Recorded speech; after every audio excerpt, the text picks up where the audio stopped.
Hello, everybody. Welcome to another episode of Transfigured. I'm here with Jake Brancatella, the Muslim Metaphysician. I believe this is the third time you're on my channel. We are going to talk sort of reflecting on and responding to the video that I made about the stabbing of Bishop Marmari. And I featured Jake, I think, in that video twice. And then I've also listened to a talk that Jake gave about secularism. I'll link that in the description. And those are sort of the two main background videos that we are giving context to the particular conversation that we're going to be having today. We're going to be talking about secularism, liberalism, Islam, Christianity. Can Islam fit into a secular liberal order? Does it even really want to? How does it view its place in the world with regards to the West and all of those sorts of questions? And how should secular liberal democracies think about Islam? Jake and I have a good history together, so I know that these are difficult and can be sensitive topics, but I think that we can have a constructive conversation about these things.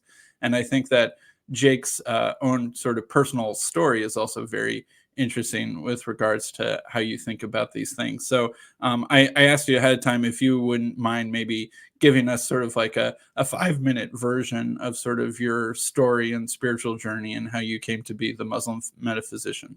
Mm-hmm. Yeah, so thanks again for inviting me on.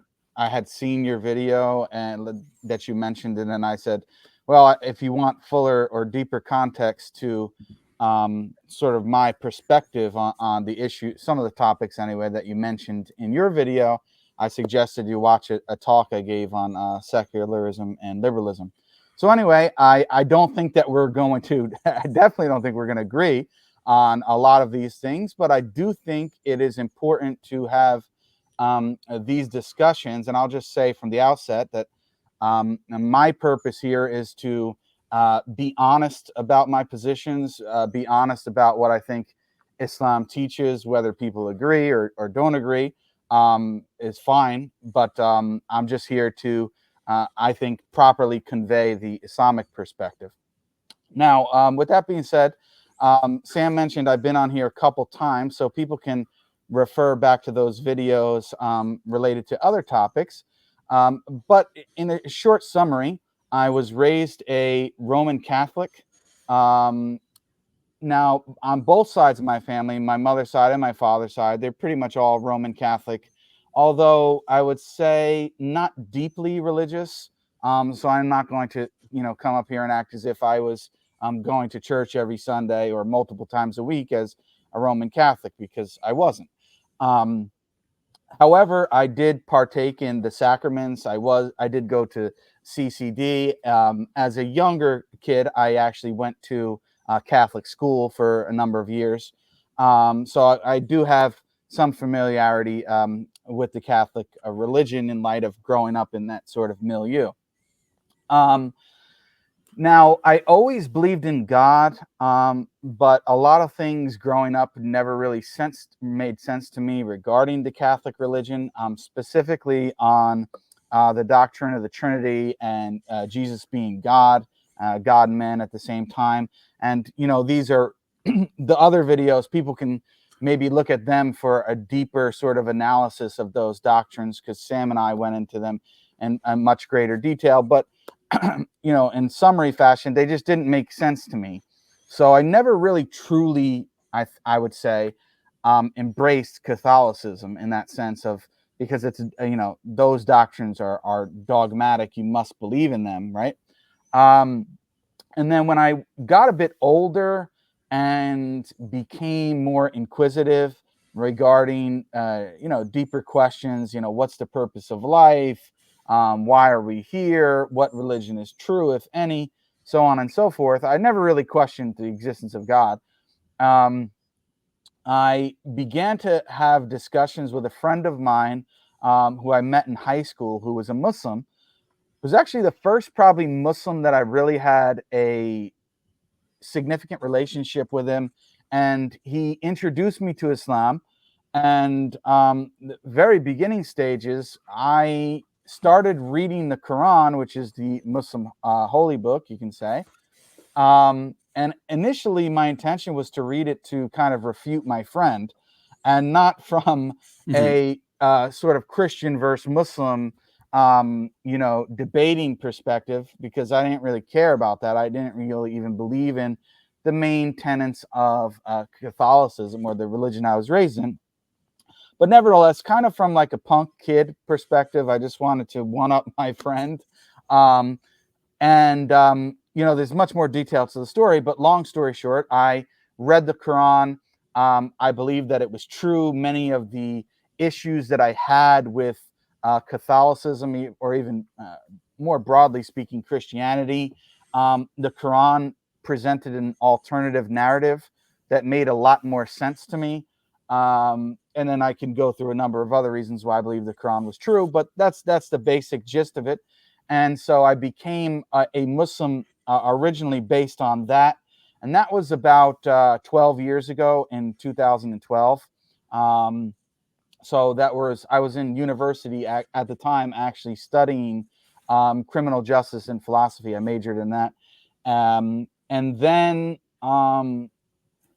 it's not all too relevant, but initially I was part of a sect or group which believed in only the Quran. So there are two main sources in Orthodox Islam, which is the Quran, which is the revelation from God through the angel Gabriel to the Prophet Muhammad, peace be upon him. And then we have another body of literature, which is called the Hadith literature, sometimes referred to as the Sunnah, basically the way of the Prophet, his deeds, things that are not included in the Quran, whether it be in maybe related to some of the stuff we talk about. How did he actually govern his society that he was the leader of? So we look at some of his sayings, deeds, and what would be called silent approvals, or for example, if Sam were to do something in front of me and he wasn't corrected, or even maybe I agreed on what he did explicitly, those things are listed in these books, which are called hadith books. And so the Sunnis and the Shia, because I think you've talked about Shiism before here as well, they both agree on having this concept of following the way of the Prophet. They just may disagree about the details of exactly what that is. However, the group that I was a part of said no, that we shouldn't be following that whatsoever. We should only follow the Quran. Basically, the Prophet was just sort of a mailman almost. He just came to deliver the Quran. You accept it or you don't. But there's no other sort of secondary revelation that we're supposed to be following besides that. So I was in that position, and they're a very small minority. I'm just going to say it from the outset. Now looking back, I don't even consider these people to be Muslim, because it's so very clearly against the Quran. But nevertheless, I was in that position for about half of that time, so for about 6 years. And then for about the past 6 years now, up until the present, I've been a Sunni Muslim. So yeah, that's basically the journey in a nutshell. Sure. And what kind of Sunni Muslim are you? I know that there are different schools, and if you wouldn't mind maybe giving a little bit of background on what makes that one unique, or where it's coming Hmm. from, and that sort of thing. Yeah, so there's two ways to answer that question. So I'll answer it both ways. So there are four schools of law today in Sunni Orthodoxy. So it's called the Hanafi school, which is basically the schools get their names after a particular early scholar in Islam who sort of categorize legal rulings in a particular way. So the first school is the Hanafi school, which comes from Imam Abu Hanifa. The second one, which is the one that I follow, is the Maliki school, which is named after Imam Malik. The third one is the Shafi'i school, which again is named after Imam Shafi'i. And the last one is the Hanbali school, and that's named after Imam Ahmed ibn Hanbal. So I follow the Maliki school, I don't know how much detail we want to go into why, but I'll just save that for now. So I follow the Maliki school of jurisprudence. And if we want, maybe we can go into a little bit of the detail of some of the differences, although I don't think they're too relevant to the overall Sure. conversation that we're going to have. And then when it comes to theology, or what we would call aqidah in Arabic, which refers to creed, it's something which a Muslim sort of attaches himself to. There are three main schools of aqidah or theology when it comes to the Sunni theology, which is the Ash'ari school, which is named after a figure by the name of Abul Hasan al-Ash'ari. The second school is the Maturidi school, which again is named after Imam Maturidi. And the third one is goes by different names, but it is the school that I follow, sometimes called the Athari school, which refers to following or sticking closely to the Athar, which are basically not only the sayings of the Prophet, peace be upon him, but also his early companions and his early righteous followers.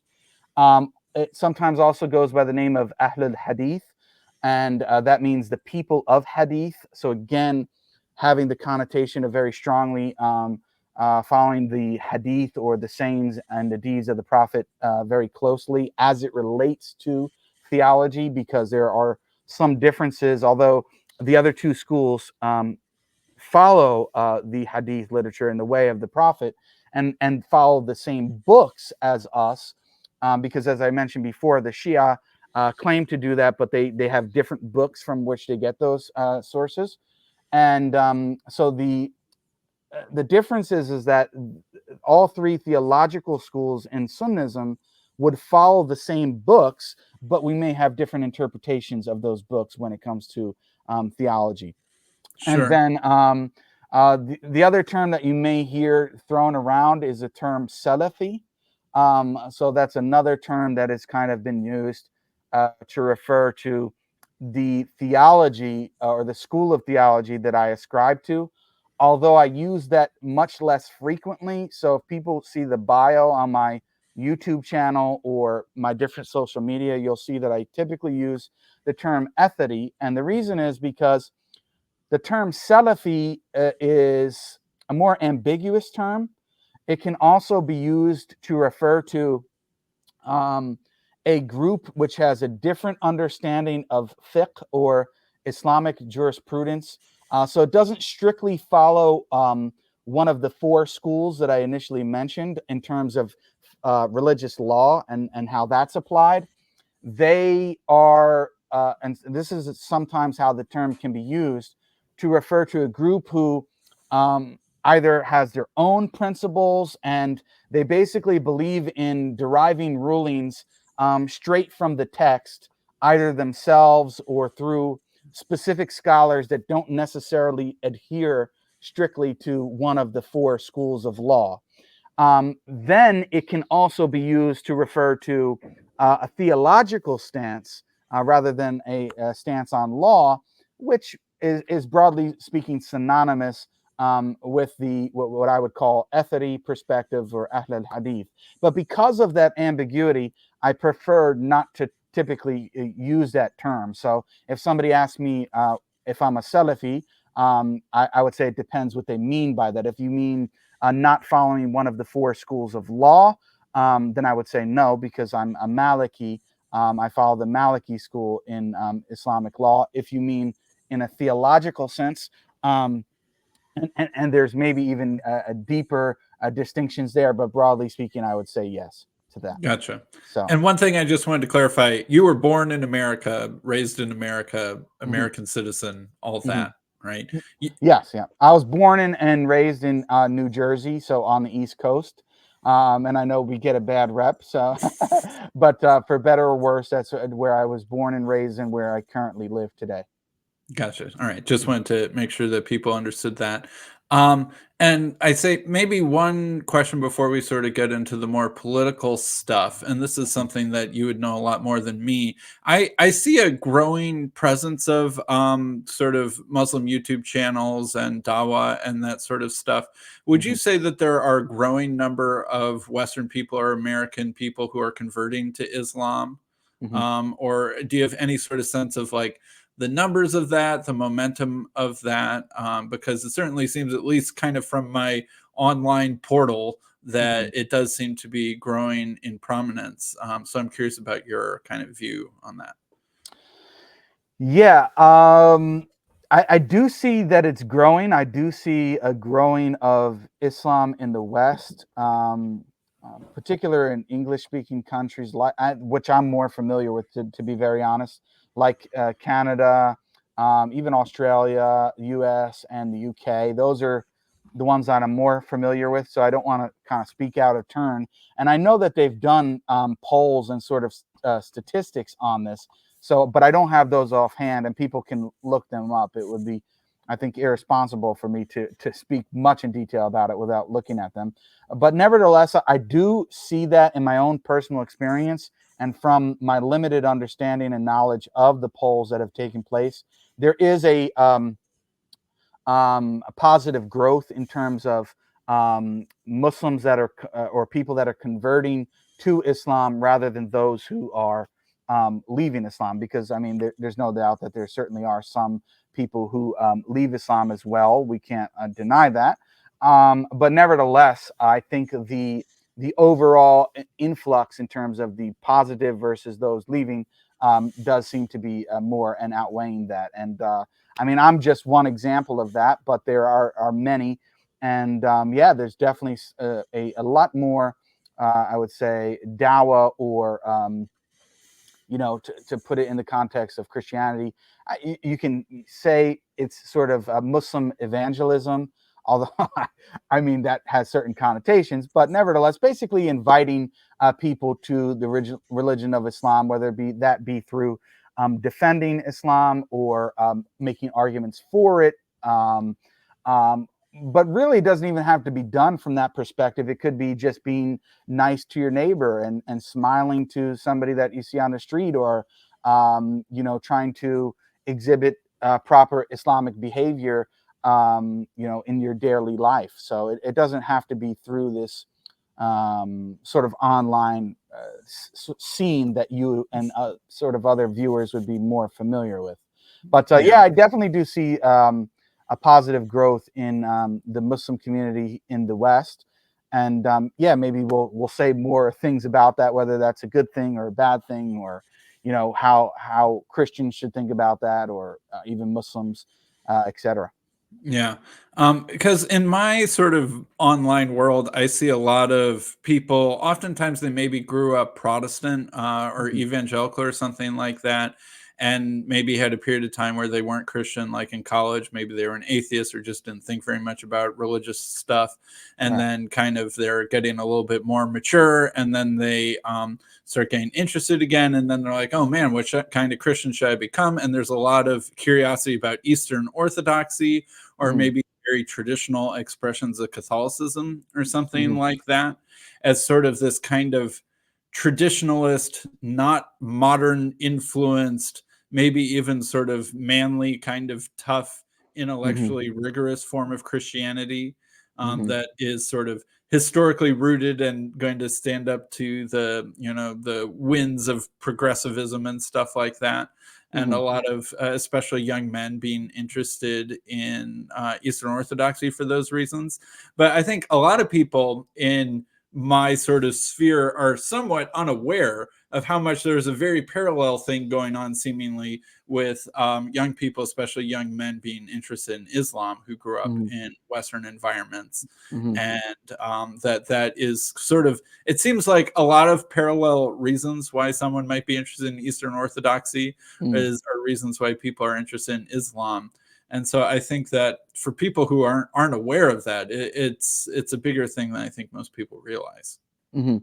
Yeah, although I just want to clarify, because I know you'll agree with me on this, that although that may be the intention of some people, I don't think that those religious perspectives, even from a Christian point of view, are historically grounded, in the sense of more so from a theological point of view, which I think you would kind of agree with, things that we've spoken about before. And I've actually recently given a long, sort of detailed presentation on Blogging Theology channel on basically early Christian theology when it comes to the church fathers. What were their beliefs? Did they actually believe in the Trinity? I think we pretty much agree that no, they didn't. They may not agree with my position or your position, some of them closer than others, but nevertheless, I don't think that they were Orthodox Trinitarians. So I just want to be clear to the audience that they don't think that that's what we're agreeing with.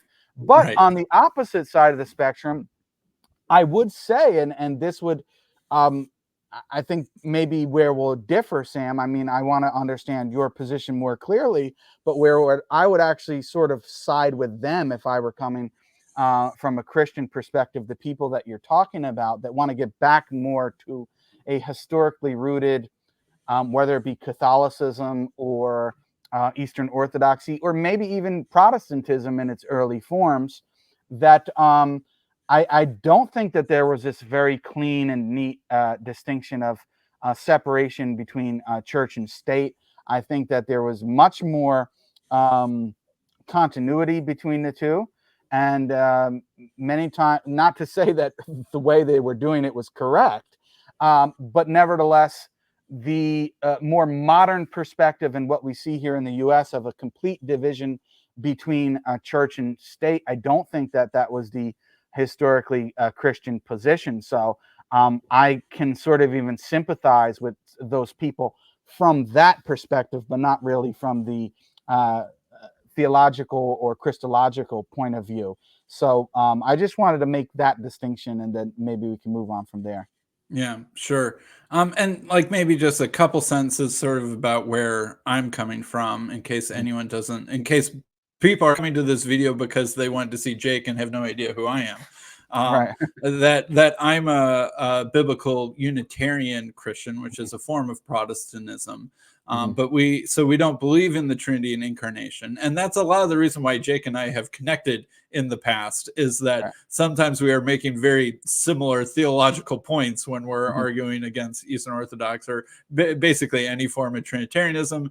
We both like looking at the early church fathers to try and figure out what they believed and how that is similar or different to what later Trinitarians believed, and kind of showing the historical development of the Trinity and incarnation theories as a way to kind of argue against them being the original understanding of Christianity. So Jake and I often find ourselves on the same side of the aisle when it comes to those sorts of questions, and we've talked about that in the past, and been beat up by the Trinitarian apologists for on the same side in the past as well for those sorts of reasons. And politically speaking, like, you know, I don't think, I mean, we might talk a little bit about like partisan politics right now a little bit, but at some level, I think we're going to be talking deeper than just like Republicans versus Democrats. We're talking about sort of the theological and philosophical underpinnings of kind of liberal democracy and separation of church and state, and what secularism is and stuff like that. And I should say, relevant to that, like in my video about Marmari, I think that I point out something that not a lot of people know, is that secular liberalism has a lot to do with the reemergence of Unitarianism. And that a lot of the people who were supportive and even helped design and invent liberal democracy were Unitarian Christians. And this came out of their experience of having been persecuted by Trinitarians, and the desire for freedom of religion, freedom of speech, freedom of expression, no established church. Like the founding fathers, a huge number of them were Unitarians. Like, and it was sort of weird that it was like a peak of Unitarianism at the time. And it's like almost like they knew that this is kind of a weird situation where the Unitarians get to make the rules for once, even though we're kind of a minority. We're like, John Adams, Thomas Jefferson, Ben Franklin, like all of those people were various kinds of Unitarians, some of whose theology I respect more than others, I'll be honest. But they're like, how can we invent a system where if we're not in charge anymore, we'll still like living in this system, and that the Trinitarians won't burn us at the stake and will leave us alone and let us do our own thing. And that sort of Unitarian experience of Trinitarian persecution is a lot of what sort of invented secular democracy, but it's also tied up with various ideas of the Enlightenment and kind of science, and a lot of different things are swirled together. And I should also say, like, I come from a very patriotic family, I guess, to put it in a certain kind of way. That, like, my name is like, people might know that I used to go by Samuel Adams on the internet before I started using my last name, but my middle name is actually Adams. I actually am named Samuel Adams because he's like my distant relative. And really? I didn't know that. That's interesting. So I have family connections to, like, John Adams, the second president, would be like something like my distant cousin or something like that. And going back to, the Mayflower and Puritan New England and things like that. So, like, I feel like my family is especially proud of that early American history because of our family tree connections to it. So I tend to be pretty supportive of American political ideas and forms of government, and not just sort of like in the abstract, because it's also part of like my family history and things like that. So I feel like my family history and my Unitarian beliefs make me generally pretty appreciative of secular democracy. But at the same time, as you could see in that video about Marmari and stuff like that, a lot of your critiques of what you could call secularism as something that's like trying to impose its values, as opposed to a space where it allows people to practice their own ideas, or sort of this progressivism that's growing that almost seems like it's trying to exploit liberal democracy to impose itself, or stuff like that. You were kind of making a lot of those points, and it'd be like, man, half the time I really don't agree with you, but half the time I do kind of agree with you. And so I was feeling sort of a mix of emotions sort of listening to your talk. So I feel like maybe that just helps the audience understand where I'm coming from a form of Protestantism that is a small minority that most forms of Christianity think is heretical, and that oftentimes in the past, when they've had the power, have tried to persecute us or stamp us out or even execute us and stuff like that. Anyway, with that said, I feel like that's sort of a good background. I would appreciate, like, if you could recap some of the ideas from your secularism talk in terms of, like, you explored some of the founders or kind of philosophical bigwigs in the history of secularism and liberalism. If you could mind, like, sharing some of those ideas and maybe some of your reactions and what you find problematic about it. Yeah, and I want to just comment on the Unitarian piece, because I don't know if you noticed, Sam, but in my lecture I did note that secularism and liberalism is kind of an outgrowth of Protestantism in the West. So I did note that, but which I think you would kind of agree with based on what you're saying about, because Unitarianism really is a strand of Protestantism, although many Protestants wouldn't like to say that, who are more on the Trinitarian sphere, but nevertheless it is. And so I think we would agree with that. It's just you got more specific in highlighting that it was specifically a lot of Unitarians that were instrumental in sort of instituting this secular liberal democracy here in the West. So that is important to note, which is something I didn't really go into much detail in my talk. But yeah, I mean, I'll try to sum up maybe a couple important things.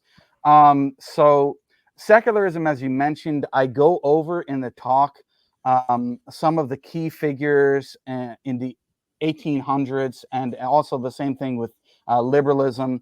Who were the key figures sort of pushing these ideas, or at the forefront of these ideas from an intellectual point of view at the time?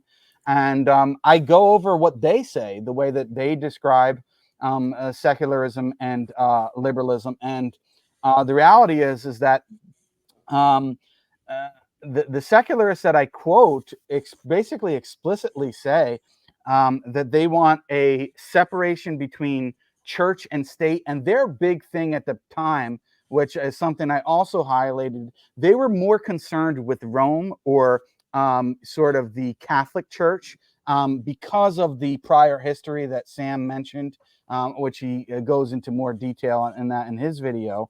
That when they were in control, and of course they were the majority, and what I agree with, some of the atrocities that they committed, not only on Unitarians, but other forms of heretics or deviants that they didn't agree with. So that's certainly true.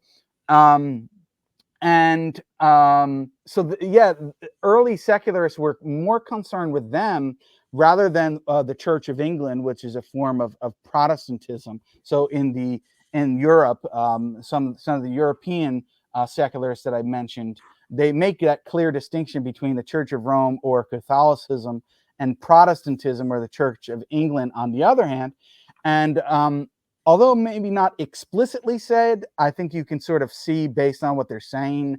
And I make the argument that really the concern is having that authority, that human authority, in the figure of the Pope, and sort of the Catholic Church and magisterium at the top, who in some sense dictates to the Catholics what they're supposed to believe, and has much more control over their beliefs and behavior, rather than in Protestantism, and certainly even less so, I think, in specifically the form of Unitarianism, or biblical Unitarianism. Because you do have some high Protestant churches that maybe have a deeper authority structure, even though, not conforming to what the Pope has to say, but still, nevertheless, I think it's even less so when you get down to the level of biblical Unitarian church.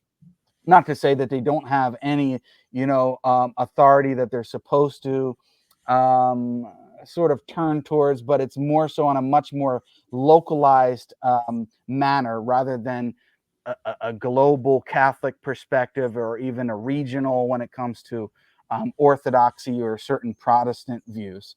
I think that's something important to note, and that's why we can see why secularism and liberalism, and their forms of democratic governance, is much more compatible with certain forms of Protestantism. So I mean, a lot of people are familiar with the term secularism, but just to sort of sum it up, it seems to me that secularism has to have a clear distinction between church and state, or even mosque and state, because, as I made clear, it's not really that they were so specifically concerned with Christianity, although they had a deeper concern with Catholicism for the reasons I mentioned. You could sort of broaden that out. It's just that they didn't use the term Islam or mosque because it wasn't relevant in their context. Yeah, exactly. It wasn't really relevant in their context, but you could just substitute the word church for mosque for many of their criticisms, and it would be virtually the same. They don't want religious institutions, whether it be mosques or churches, to have special benefits that the other secularists don't have. They also don't want the Muslims and the Christians to be governing by Christian law, if there even is such a thing. I mean, maybe we can talk about some of those things, or Islamic law, or even maybe Jewish law. That seems to be the key threads of secularism. And in replace of that, although they do talk about other things about, for example, that they should focus on from a more humanistic perspective in terms of their morality.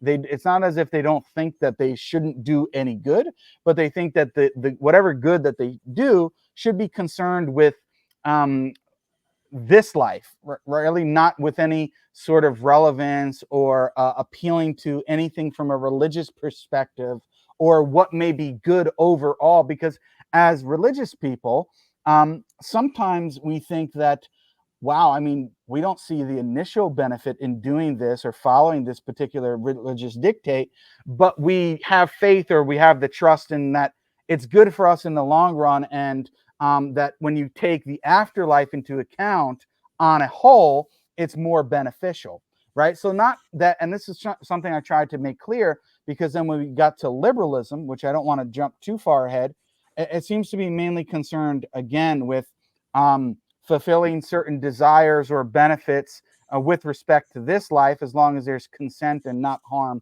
to others, without necessarily appealing to the afterlife. And my point is, as Muslims, and I think even as Christians, I don't think that this is really the way to think about it. Not to say that we have to live in the mountains or in the forest and completely devoid from, you know, modern society. That's not certainly what I'm advocating for.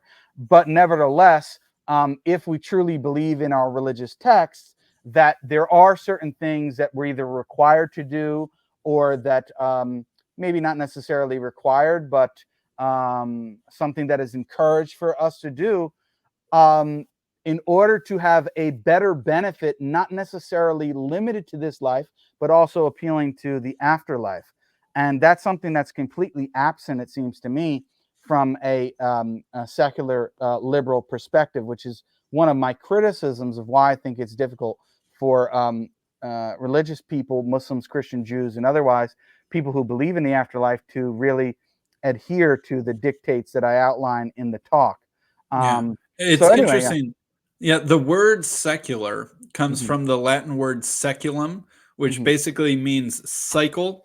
Like it Mhm. would mean like the moon would go around the earth in a seculum. Mhm. And then that got kind of turned into the word for this age as opposed to the kingdom of heaven age. So Exactly. Yeah. it's like we live in the seculum, or the cycle right Mhm. now, of this world, and then when Jesus comes back and establishes the kingdom, that's like the next world. Mhm. And so the secular then came to be like the things that are kind of not the religious afterlife, what you're talking Mhm. about, but Right. like the things that happen before the religious afterlife. Mhm. And then certain people seemingly took it even further to be like, well, we just shouldn't even really think about that. It's not like, you know, a religious person can be like, well, I care about this life and I care about the afterlife.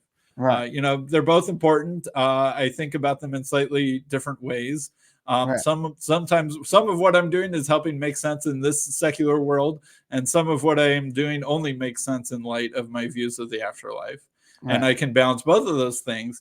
And then secularism kind of takes that idea and is like, well, actually, let's just not care about the afterlife. Let's only Mhm. care about this life. So Mhm. as I was listening to your talk, I was thinking, and I feel like there are three kind of uses of three uses of the word liberalism that I feel like are helpful to kind of, they're related to each other, but helpful to keep a little bit distinct. Mhm. Um, and I think of like liberalism number one being like the procedure of government, such that there is a constitution that respects your freedoms of this, that, and that there's democracy and Republican representation, and there's a separation between, you know, maybe the different branches of government, and that Mhm. there's no established church, and that there's rule of law and that sort of thing, kind of like constitutional procedural democracy. Mhm. And that doesn't, you know, it's like you can be religious, but you just can't make laws that are forcing other people to be religious in your way, Mhm. basically. And Mhm. that's sort of like the way that, you know, a government can operate. And then Mhm. liberalism number two is sort of like this worldview of liberalism. And I think a lot of what your talk was like this secular liberal worldview that is Mhm. very atheistic, very materialistic. Mhm. It views science really as its only authority for truth. It's very individualistic, Mhm. often utilitarian in its ethics, and its only focus on concerns of this life. It's Mhm. like it took the operations of the government and Mhm. turn that into its own religious worldview. Right. Right. That was like, or its irreligious worldview, maybe you could Mhm. say. And then maybe the third word that you could use for liberalism is basically the countries that operate currently according to liberalism number 1 or 2. And it would be like the United States and its allies, Western Europe. Like when people call the West, a thing, it's like the actual countries, the actual people, the actual economy, the military alliances. Like when we say Ukraine is allying with the West in its war against Russia, we're referring to the countries that currently operate on a more or less, liberal number 1 kind of way of operating. And it's sort of like a geopolitical entity or something like that. Right. And so obviously those 3 things are related. And I feel like I am pretty supportive of liberalism number 1, but am worried that it generates something like liberalism number 2, which you might think is a supporter of liberalism number 1, but it's actually a very dangerous thing to liberalism number 1. And So, that it tries to impose atheism as opposed to leaving the secular sphere as something where different religious groups can interact with each other in sort of respect and not imposing on each other. It's sort of like, well, instead of that not imposing on anybody, we're going to actually impose the rules of sort of this atheistic space on everyone. And we're even skeptical of like making Sunday a day off of work or, any sort of thing anything that smells anything like religion or something like that. So I agree with you in the distinctions you're making between 1, 2, and 3. And so for people who didn't see my talk, maybe they'd have less background. But I also agree with you that much of my criticism was directed at the second way that you explained it. So sort of the overall, you can almost say philosophical aspect of it. So from more of an abstract perspective of what their tenets are, or at least what they claimed at the time, the big intellectual proponents of it. But then I also did mention some examples of how that plays out with respect to the aspect of number 1 and how it seems hypocritical at times. I called it paradoxical or contradictory. Basically, how it, as you said, then has a tendency to almost entail the second aspect or way that you explained. Now, before getting into some of those examples, it seems that you are sympathetic to the idea that at least the second way that liberalism can be viewed in that sort of very broad philosophical worldview perspective, you do agree with me that that is problematic for a religious person, right? Yeah. And it seems to be becoming increasingly problematic. Like maybe it wasn't as powerful or it wasn't as demanding back in like the 18 or 1900s, but it seems to be mutating into this, kind of like it's associated with the rainbow flag. It's associated with all these things. And it's sort of like, instead of the secular being a place where different religions can come together to discuss and try and figure out how to live together while respecting, all right, I'm not going to make you sign on to a statement of faith about my views on the Eucharist, and we're going to agree to disagree on infant baptism. But other than that, we can try and figure out what we think the tax rate should be and how much we should spend on building, infrastructure and stuff like that.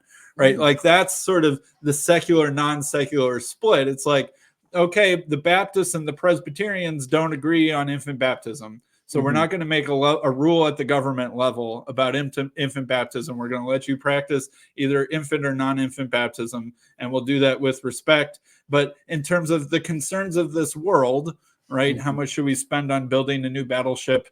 Who should we appoint to the judge for this position, et cetera, et cetera. We're going to kind of set aside our extra world concerns to focus on this world concerns when we're doing politics together, despite our religious differences. That's like, to me, I like that idea. But when it comes to this worldview that's getting increasingly like, actually, we have moral answers and we want you to agree with them. Like the example that I remember from college, And like, you know, universities are always sort of like incubators that kind of test out the most radical forms seemingly of progressive ideas before they get tested out in society at large. Mhm. But like, for example, like one of the Christian fellowships at my college had a Mhm. person who was, I think, the president of the Christian fellowship come Mhm. out as gay and take a boyfriend and say, I Mhm. want you to affirm my relationship and sexuality and that sort of thing. And the Mhm. Christian fellowship was like, no, we don't agree with that. We think sexuality or sex is between one man and one woman in marriage, etc. Mhm. You're happy to keep attending, but you can't be president anymore, Mhm. right? And then the university got really mad and was like, we're going to make sure all the Christian fellowships sign a statement of faith. Or they didn't call it a statement of faith, but to me, I'm like, that's what it is. You're making everyone sign a statement of faith that is saying that we will not discriminate based off of sexual identity at any level of leadership in our organization. Mhm. Right. And that's where it's like starting to impose the secular values on religious communities themselves, as opposed to respecting religious communities' ability to make their own rules within themselves. Mhm. Right. And that sort of example is seemingly like there's more and more examples of that all the time. Although Mhm. one thing that was interesting is that they realized that this rule would affect the Muslim communities at the university too, and that the Mhm. Muslim communities often felt the same way that the conservative Christians did about this subject. And Right. they get a little bit squeamish at the idea of imposing their ideas on Muslims, even though they are less squeamish to impose on conservative Christians. And Mhm. so I think that that sort of reticence of imposing themselves on Muslims actually prevented that from happening, at least at that particular point at my college. But that Mhm. sort of idea where instead of asking religious groups to sort of leave their commitments to the side when they're interacting together, the idea that the secular space can then make even greater and greater and greater demands on the religious groups is sort of what I view as a fear and an increasingly growing problem in our country at the moment. Right. Sam, can you just stop the recording and give Yeah. me 1 second? Yeah. So I think part of the reason why Christianity and the West came to be secular the way it was that the unique experience of America was really, I think, really important for shaping liberal democracy, because America was basically founded by a bunch of kind of weird Protestant groups who didn't fit in Europe, Mhm. and they didn't even like you said, there were forms of Protestantism that were still state churches, like the Anglican Church in England, or like state established Lutheranism in Scandinavia, or Mhm. state established Calvinism in like the Netherlands and Scotland and maybe a couple other places. And so but there were still these Protestant groups that never got to really have their own country or really have their own government, and they kept fleeing to America. Like the Quakers would go to Pennsylvania, the Puritans would go to New England, Mhm. and there were Baptists and Methodists and other sorts of groups like that. And so I think that shared experience of a lot of the founding groups of America being these various forms of Protestantism that never had their own government, I think Mhm. that was sort of like the, I don't know, the crucible that forged liberal democracy, because they're like, well, hey, how about we have a government, but none of us get to tell each other what to do, but we sort of respect each other and mind each other's business, Mhm. right? And the Unitarians were especially happy with that arrangement, Mhm. and that's sort of what forged liberal democracy. And Christianity also has a very different history when it comes to government and church and state questions, because when Christianity was starting, it was a minority religion in the Roman Empire. And Mhm. the New Testament doesn't have anything about how to establish a Christian government or Mhm. anything like that. There's some general guidelines about how to interact with the government, but it's the pagan Roman Empire. It says respect the emperor, give him the honor that he's due, don't be a rabble rouser, respect the rules to the extent Mhm. that, they don't violate your conscience and stuff like that. But Mhm. there's no, there aren't giant epistles or gospel teachings about, here, when you guys get in charge, here's what a Christian government should look like. And so Mhm. that, because there's no explicit rules on that in Christianity or Christian scriptures, there is a lot more, I feel like, flexibility when it comes to Christianity and political questions. Now, Mhm. obviously, once Christianity became the official religion of the Roman Empire, they were pretty quick to make rules and canon law and government law. And there, like you said, there was no separation between church and state in like the Constantinian, Roman Empire or Byzantium or the Catholic West or stuff like that. And that was the state of affairs for over 1,000 years. But it also made it easier once Protestantism showed up to be like, well, we can rethink this relationship between Christianity and government because there aren't clear rules, and if we're going to throw out Catholic tradition, then we can rethink that relationship. But Islam had a much different relationship between religion and scripture and government from the get-go, because from pretty early on, Muhammad and his followers are establishing things that basically we would recognize as governments and law codes and courts and law and order and punishment and stuff like that. And so I feel like that's part of it, because part of the weird contradiction then of liberal secular democracy is that it says that, oh, you can practice your religion in freedom and we respect your right to practice your religion. But what if your religion says it gets to be the government, or it should be the government? Or in order to practice your religion to kind of what you feel like is its fullest and scripturally dictated extent includes having courts, includes running a government in a particular kind of way. Well, secular liberalism doesn't have a way of dealing with that because it was designed for Protestant groups that didn't think that way. And so I feel like liberalism is being tested beyond what it was designed for, because it thought it was like being super free and letting all the religions do what they wanted, but it was only interacting with very particular forms of Christianity in the beginning. And now it's being tested beyond sort of what it was designed for with Islam. But you could also throw Judaism or even Hinduism, or, like we said, liberalism number 2 itself in there. So anyway, I'm wondering how you think about that, because I think that you come from a Islamic tradition that has pretty clear ideas about how a government should be run, how court decisions should be made, law and order, specific punishments for specific crimes and stuff like that. And liberalism is not going to let you do that. It's like, well, you can practice freedom of religion to this point, but not to this point. Yeah, that's certainly true. And also another thing that I would point out about Christianity in general, as opposed to religions like Islam and even Judaism, traditional Judaism, is that there's much more emphasis on the law, not only from a societal perspective, but even from an individual perspective. There are a lot more laws, there are a lot more specific dictates that a follower of Islam and Judaism have to follow.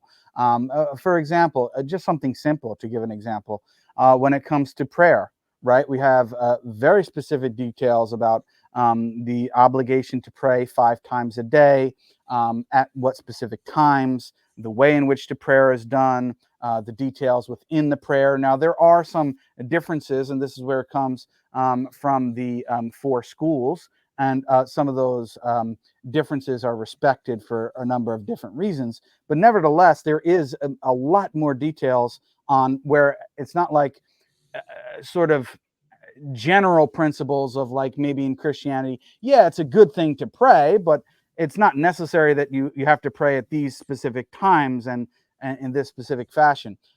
So there's overall a much greater emphasis on the specifics of law, and I would say from a Jewish perspective as well, traditional Judaism and Islam, on not only the laws for the society and having a sort of governance over society by religious law, but even upon the individual. And I would say that I think it also is somewhat linked to our different theories of salvation as well, of how a Muslim, and I don't mean to put it in a simplistic fashion, because of course we can go into a lot more details, but from a Christian perspective, that the idea that Jesus died for our sins and so on and so forth, it seems to me that results in a not to say that it's completely lawless, I'm not going to go that far, but there is less of an emphasis on a law from that perspective, whereas in Islam it's very much it's not an either or, deeds or faith alone, this whole debate that goes on. is sort of a both and, that of course you have to have the faith.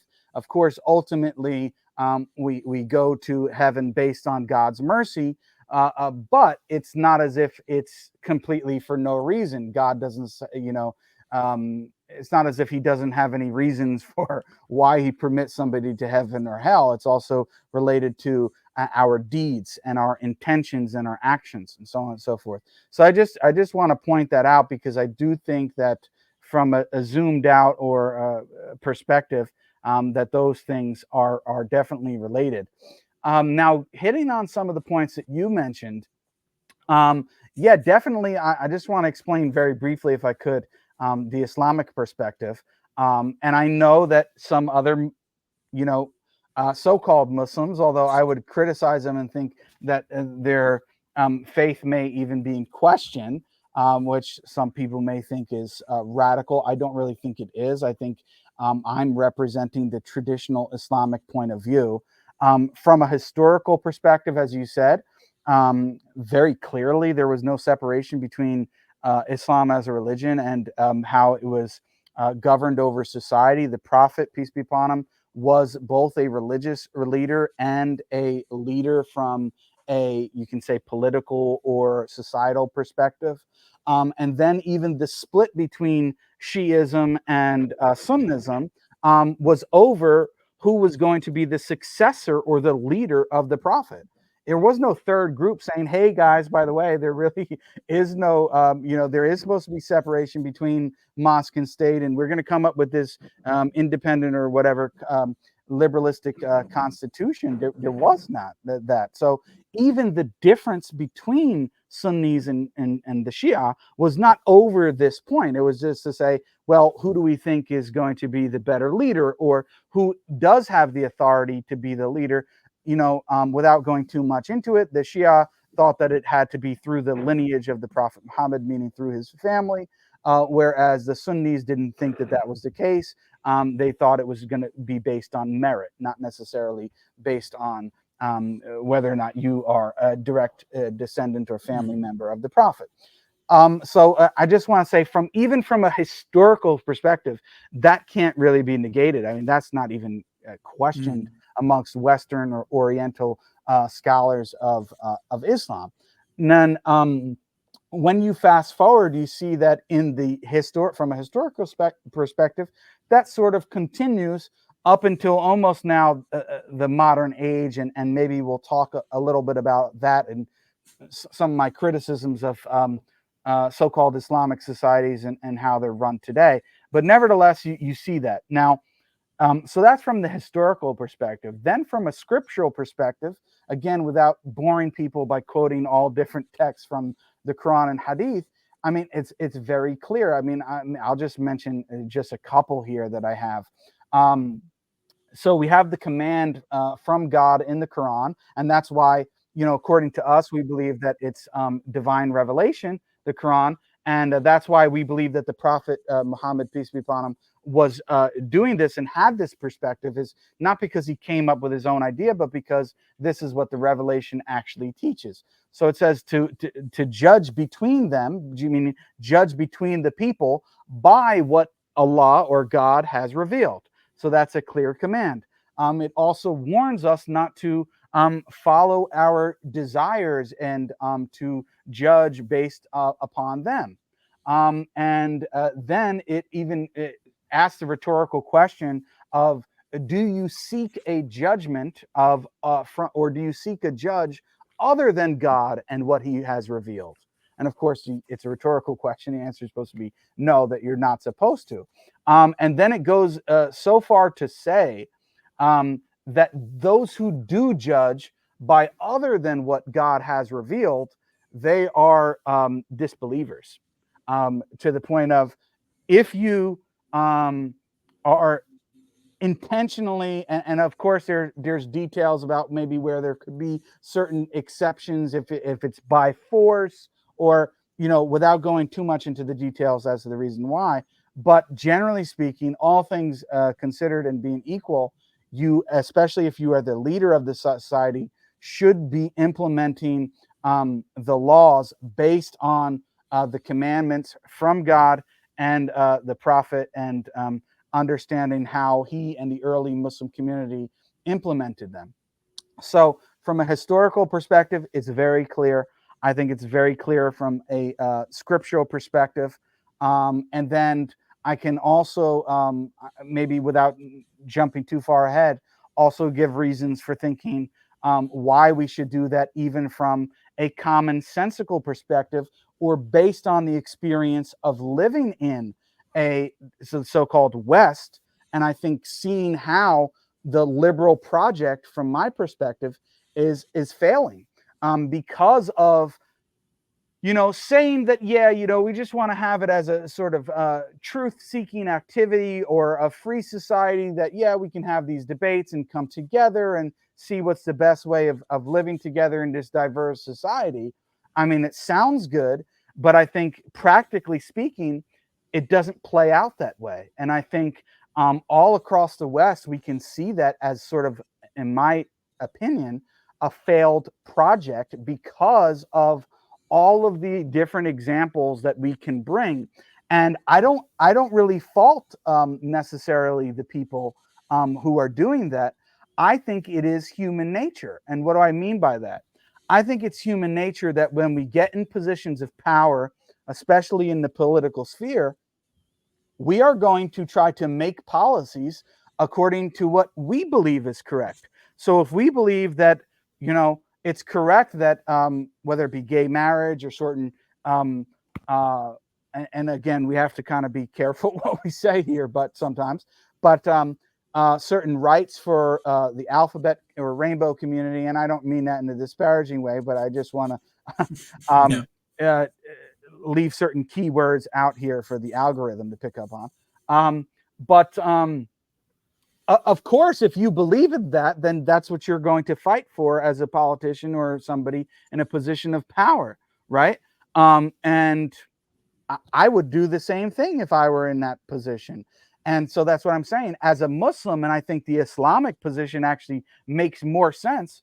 Well, we're sitting here saying, if we're truly Muslims and we really believe what the Quran and the Prophet came with, then we feel that this is the best way to live in society and govern according to that. And therefore, that's what we believe should be implemented. Rather than saying, which I think is a sort of hypocritical or paradoxical position, oh, yeah, let's come together and, let's sort of hash it all out. But in the end, well, of course, you're going to vote for what you think is correct according to your own moral code, or even religious perspective, if you're coming from a Christian or Jewish background or a Muslim background. And I think that that's just natural. So I think, the liberals should just come out and say, although they many times actually are now, to be quite frank, that, hey, careful what you wish for. yeah, that we're not actually going to hide behind this veiled sort of, concept of freedom and, religious freedom for everybody, and this completely free society. No, it's really not. I mean, just come out and say, this is what you're supporting. This is your agenda. Now it's clear, and people can vote for you or not, those who you agree with or don't agree with that. So three aspects. I think the position that I'm representing is historical from an Islamic perspective. Now, if you're not a Muslim, of course, naturally, you probably disagree with my position, and that's fair enough. But from an Orthodox Muslim perspective, both Shia and Sunni, I think it's very clearly on the broad parameters of how Islam understands its interaction with political life and things of that nature. And then I think the Quran and Hadith are very clear about this. Scripture very clearly supports the position, as opposed to, and I agree with you from that point of view, Sam, that the Bible isn't. It doesn't really give all these details and tell you how to run a society. And so that naturally leaves open and sort of leads into this potential for a secular liberal society. And then lastly, I would say that, okay, if you're not a Muslim, at least you can consider this sort of third perspective or argument that I would give from a common sense and practical standpoint, that I don't think that it's actually a practical, you can say, political ideology or, yeah. So there you have it. That's my point of view. So, how do you think that?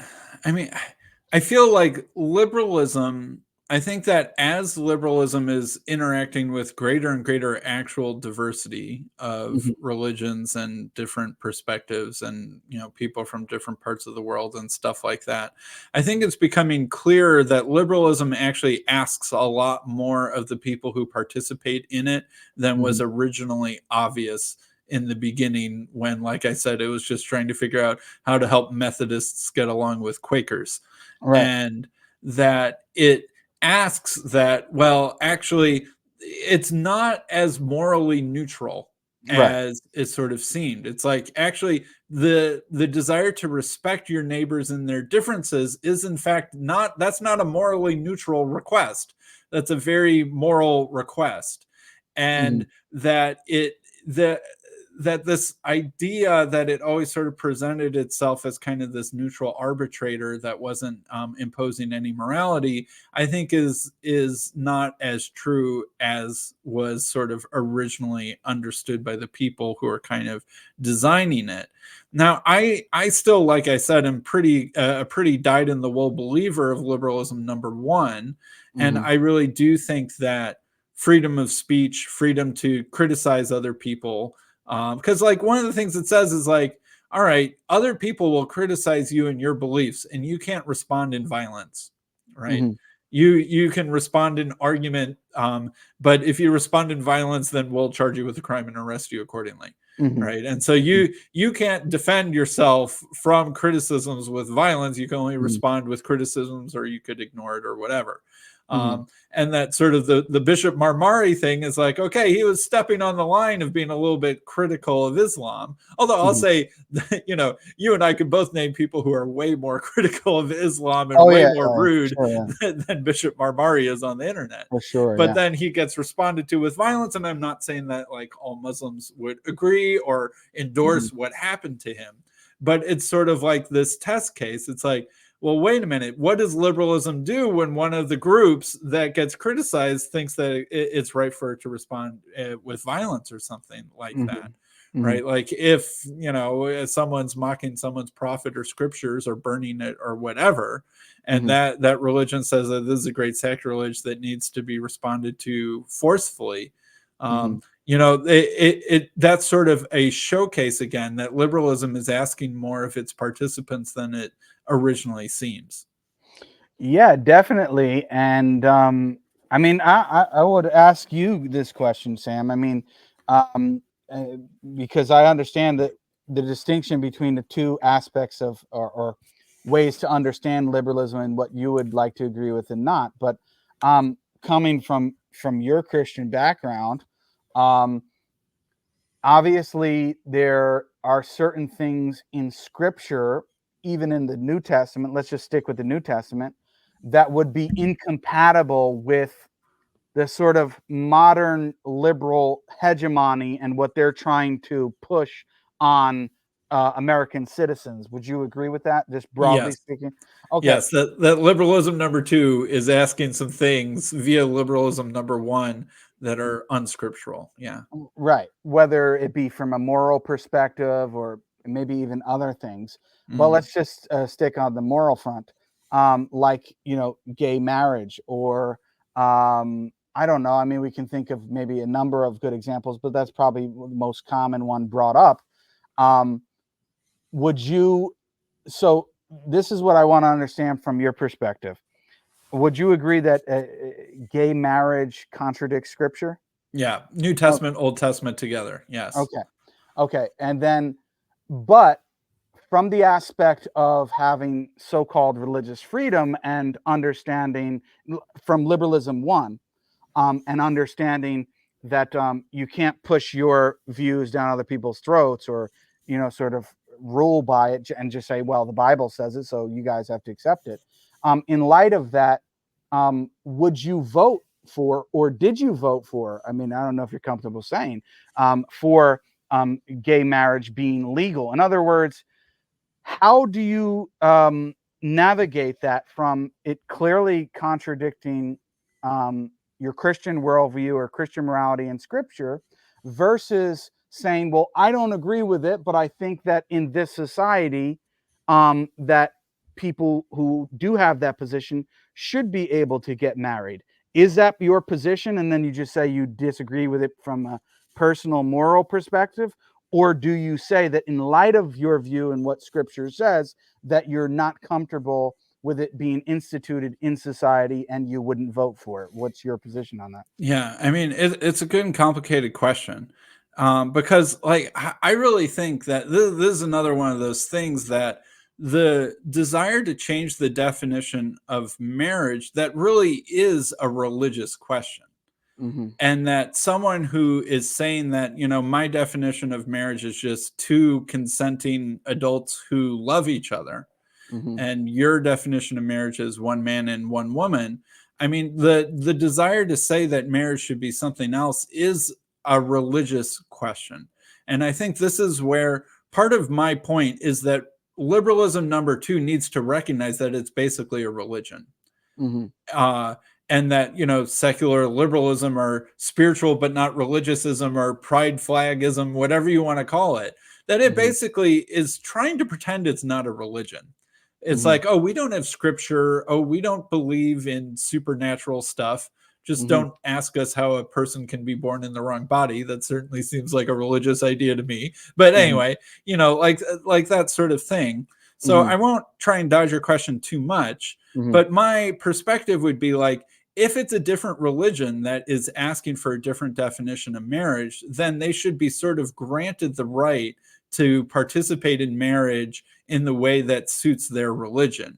And that is compatible with the freedom of religion. But they can't impose that idea on other groups. Sort of like the college campus can't tell the Christian fellowships who they can and can't let be in positions of leadership based off of their own religious principles, like they were Mm-hmm. trying to do.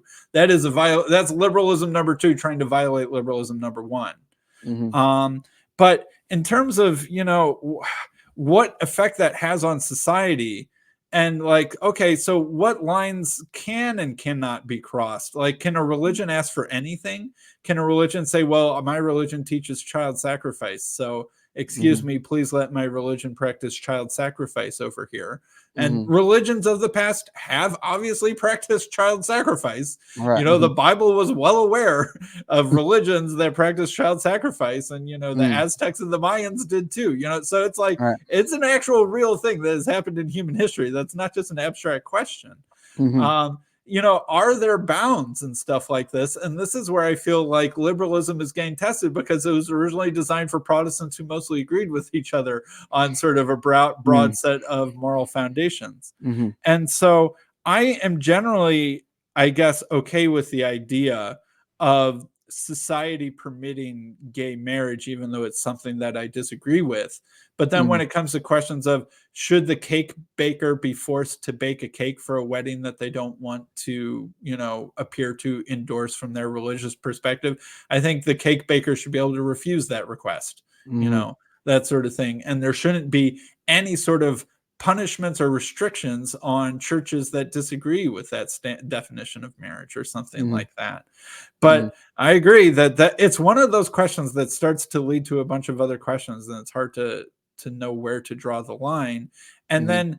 then it does have an effect on society when certain groups, push the Overton window, I guess, on something like that, and people's behavior and downstream effects, and does affect the behavior of the people in the country. So, I mean, Mm-hmm. it's a complicated question, and I'm not sure if I have the final answer, I guess, either. Yeah. And I mean, I think you're recognizing it, but that's kind of one of my critiques is I think it is very difficult, I think, when you adopt even liberalism number one, um, seeing how you as an individual answer those questions and see where to draw the line, where to say, well, I might have this position because my religion says it, but I believe it's actually really wrong. So therefore, I don't think it should be instituted. And, where to allow for the things that you agree are immoral, but you allow for others to participate in society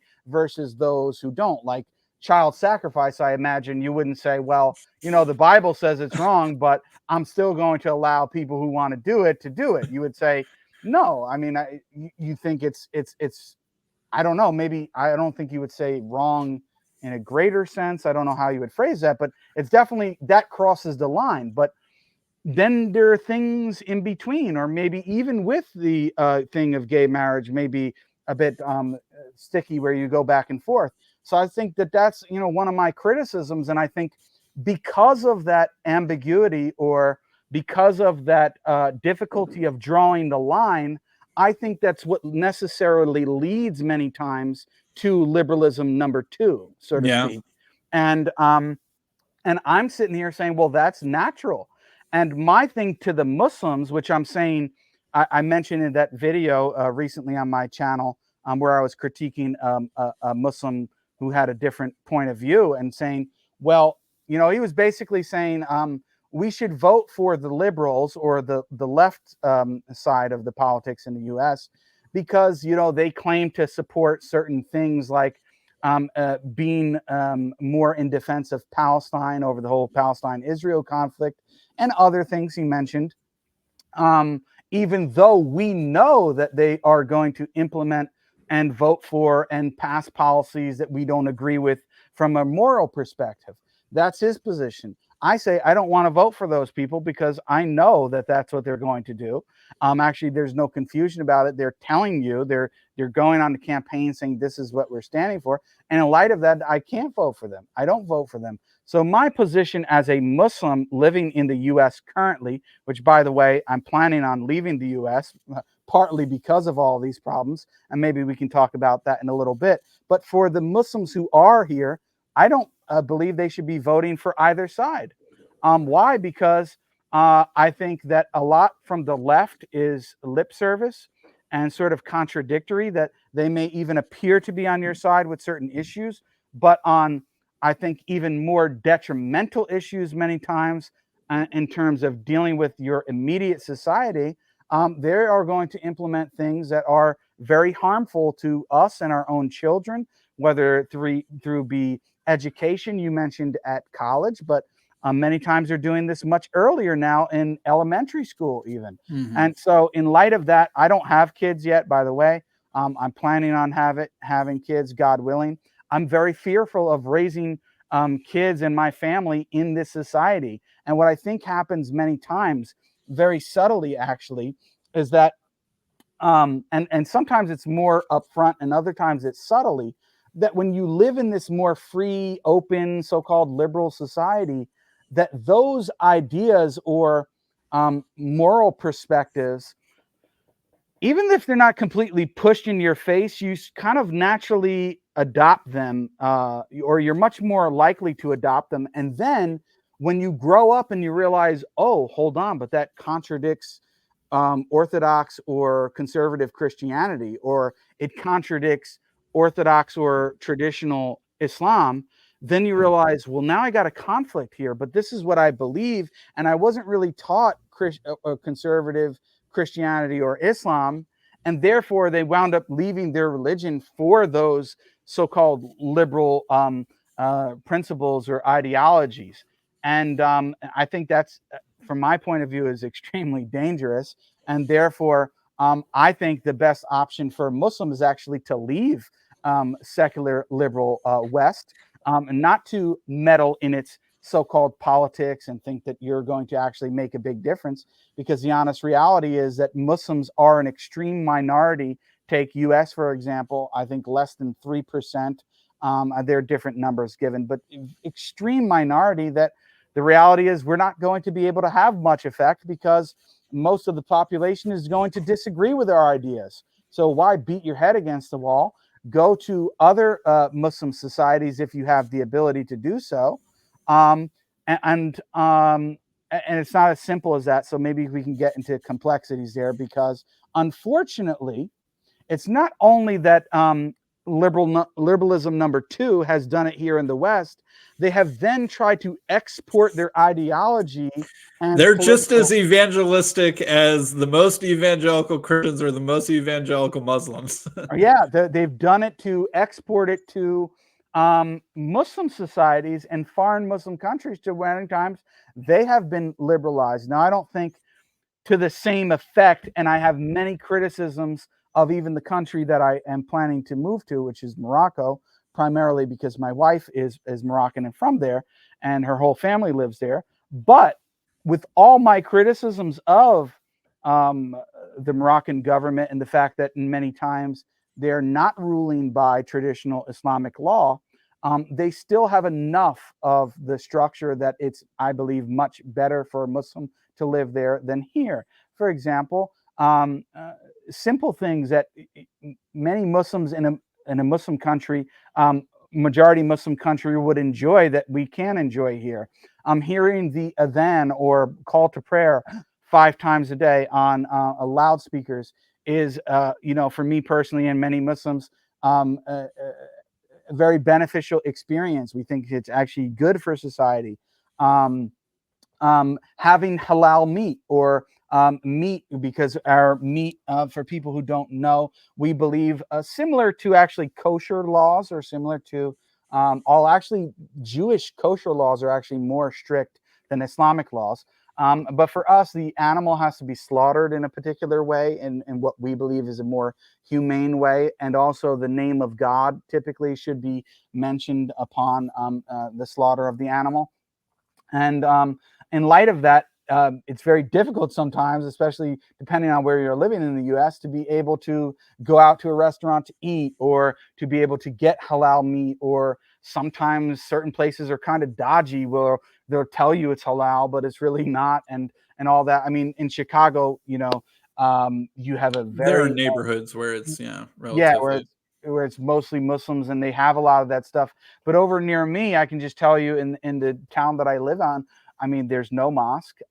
Literally, there's only one halal restaurant, or maybe 2, within probably 25 minutes of my house. So it's like, if my wife and I want to go out for dinner, it's like, where do you want to go? Well, we don't really have many options, right?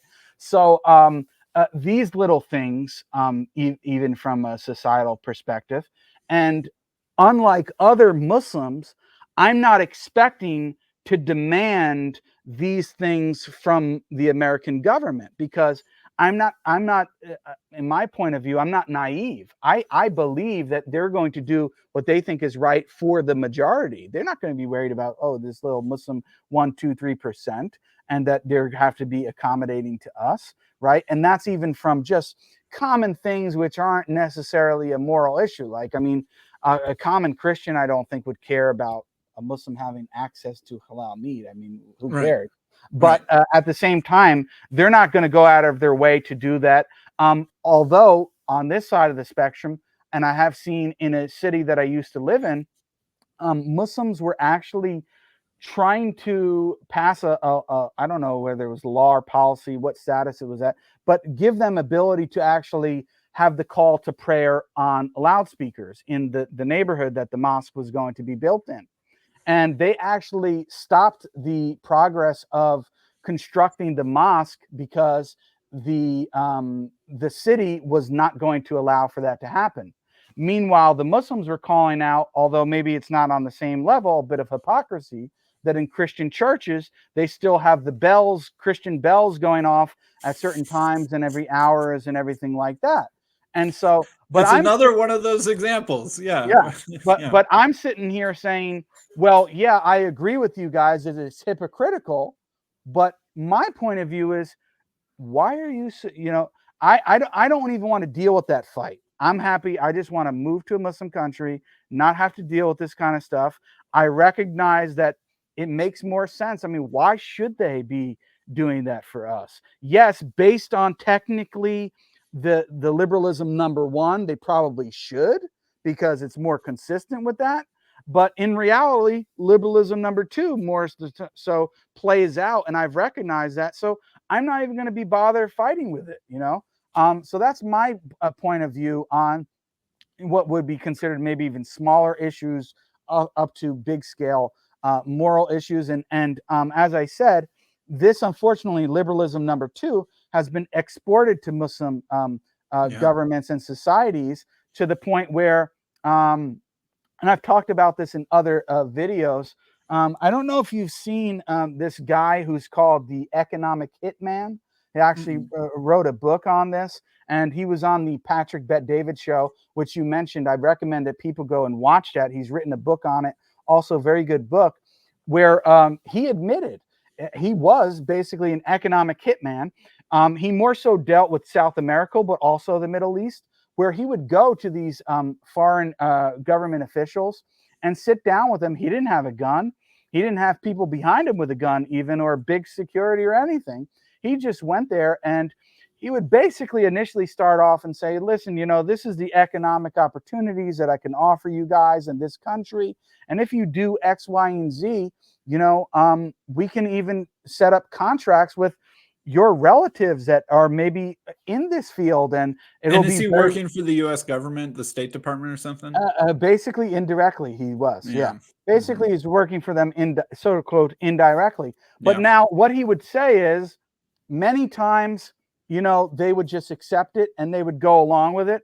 Other times, if it seemed like they were maybe going to fight back and not really give into this, he would let them know, you know. And these are the examples he gives. You know, I'm not just making up examples. He would say, you know, didn't you hear about that? And I'm paraphrasing because I don't remember the country at this point, but it's the same sort of example. Didn't you hear about that president of Venezuela when, you know, his helicopter mysteriously went down and he actually died in the plane crash?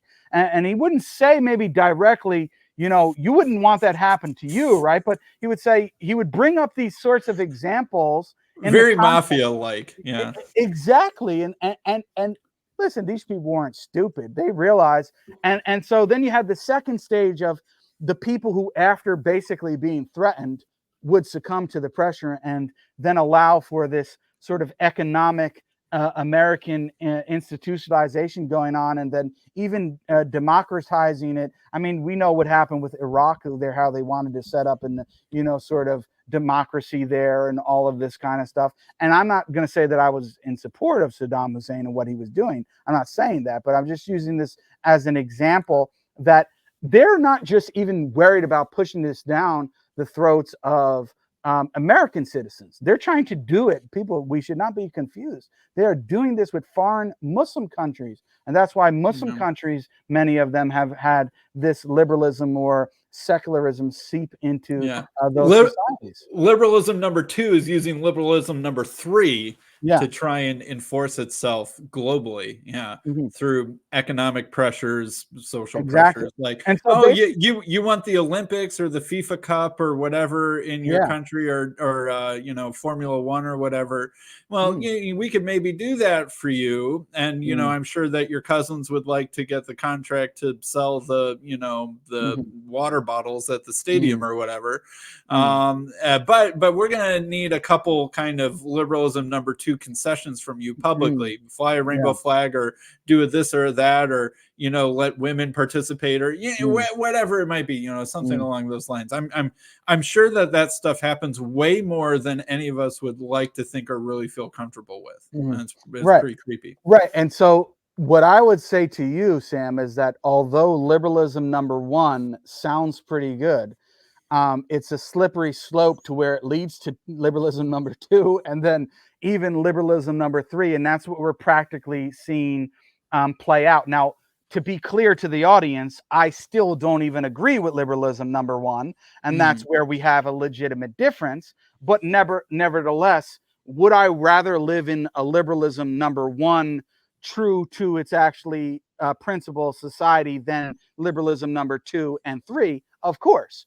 But would I rather live in an Islamic society under the parameters that I kind of mentioned earlier compared to liberalism number 1? Of course, in the Islamic society. So I think that's where our main difference is. But then my criticism, because I'm not expecting you to adopt the Islamic view, although, you know, it's on the table. Nevertheless, I think our main disagreement is over liberalism number 1, and the fact that it potentially many times leads into those more dangerous manifestations like we talked about. Yeah. And even I played that clip from Tim Keller in my video where he was basically saying, I mean, he called it procedural secularism and programmatic secularism, which I'm calling liberalism number one. And I agreed with everything he said there, pretty much. Yeah, that the first people who violated sort of procedural secularism were the progressives. And that he even went a little further and said, you know, there are some ways in which kind of liberalism number one often can lead to a certain kind of atheism. And that it's sort of baked into the cake. And then he said, and I mean, he's a conservative Presbyterian Christian. I mean, he passed away a couple years ago, but he was one of the most famous Protestant preachers in the country.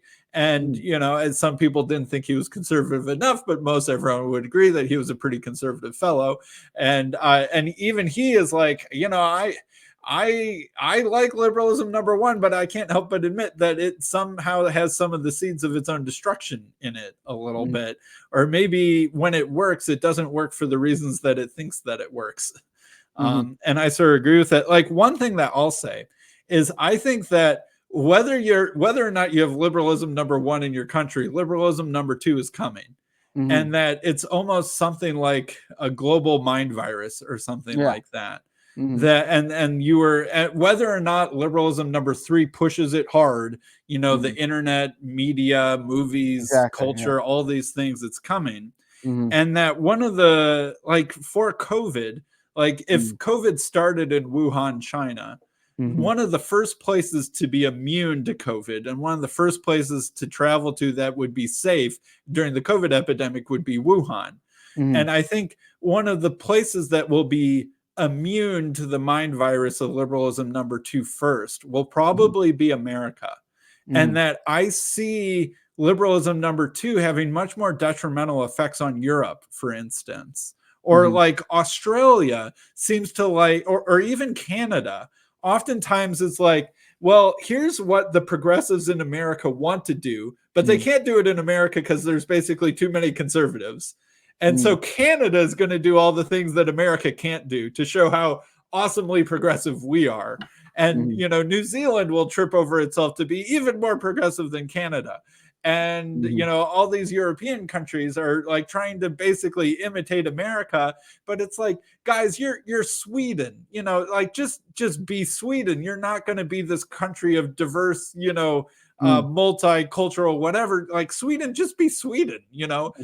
But America has, I think that in the same sort of way that the first sort of place that will show immunity or some sort of worldview that knows how to resist the temptation and the seductive power of liberalism number two will be in America. And that it's already kind of showing that. And like you say, you're worried about raising your kids. Like, I sympathize with that. I mean, I've got 3 kids. I've got a 4th kid on the way. And I really think I spend a lot of time thinking and worrying and wondering about what the right way to raise them is. They're still pretty little right now. But, you know, public school, homeschool, all these sorts of questions, like what sort of church to go to, etc. Like, I hear you and I sympathize with that. And that I agree that there is this seductive power of this sort of worldly view of things that's coming from liberalism number two that needs to be pushed back and resisted upon. But I still think that probably the best way to do that is to enforce liberalism number one and be like, hey, you guys are violating your own principles here. You guys are actually just a religion. Let's just be honest. You're just you're trying to pretend to not be a religion, because if you were a religion, then it would be illegal for you to do what you're doing. And so you're pretending you're not a religion. We're just going to call you a religion. You know, that pride flag, that, you know, Pride Month, that's just a giant religious festival. Like those pride parades, that's the, you know, it's like some weird equivalent of like an Easter procession or something like that. It's just inverted and upside down. And that, you know, we're going to start reminding you that you don't get to impose your religion on other people. You have to practice that yourselves. Stop trying to support on people. And I think that the first successful resistance to this kind of new emerging progressive, whatever you want to call it, will happen in America, even if it's the place where it sort of seems the strongest first. It's like the first place to be immune to COVID will probably be Wuhan, China. Yeah. But then, so the other consideration, and just going to use the example of marriage, which I also used in my lecture, is that, you know, these liberal number twos will say, well, love is love, and so, you know, gay marriage should be allowed, and all of these things. But also in the U.S., for people who don't know, Muslim men are, and according to Orthodox Islam, Muslim men are allowed to marry more than one woman. But that's considered illegal in the U.S. But if love is love, and as long as the man and, let's say, the two women are two consenting adults, well, then why not? They according to their own principles, they should be able to get married. But many times I ask these type of people, and they say, "Oh no, that's immoral. That's backwards. That's, you know, the women don't actually want to do it." And blah Jake, blah blah. just call it polyamory instead of polygamy, and then it'll be fine. I'm sure that, you know, Yeah. that. So I mean, the thing is, but they'll allow a man can have sex with, you know, 500 women outside of marriage, and that's fine. There's nothing wrong with that. But a man cannot be married to two women and faithful to them at the same time. I'm not saying Christians have to agree with this from a religious perspective, but I'm just pointing out the sort of inconsistency or hypocrisy in liberalism number two. Now, what should I do as a Muslim? Because I'm sitting here thinking, so this is my response now. I'm more so talking to the Muslims at this point of what you're saying. Is this going to, even if liberalism number one is properly instituted in the US and it completely resists and overturns this liberalism number two hegemony that's trying to, you know, seize power of everything, is that going to be much better for Muslims? Maybe slightly, but I don't think so. Why? Because we're still a democracy here. And nevertheless, the overwhelming majority are people who do not going to agree with Muslim views. And so because of that, they still many times probably wouldn't even vote to institute a law like that or other laws that may be so-called in favor of the Islamic faith or religion. And so because of that, I'm not expecting that even to happen under purely liberalism number one, you know, and that's why I'm just packing my bags and leaving. But that's my point of view, and that's where I differ with this guy that I made the video about, because he thinks, oh well, if we vote for them, and you know, they're going to support us on this issue, which the issue of Palestine, and I don't want to get too deep into it. The reality is many times these politicians who run on a campaign on supporting certain things that minority groups like Muslims or African Americans or Hispanics or whatever these different minority groups are here in the US, what they think they want to hear, a lot of it many times is lip service. They don't actually institute these policies, and sometimes maybe they even do have the right intention, but they don't get enough votes for it anyway. And so those people may be genuine and sincere, but they, because of its the U.S. is a democratic system, they don't get enough votes to pass the laws or the policies to institute what they wanted to anyway.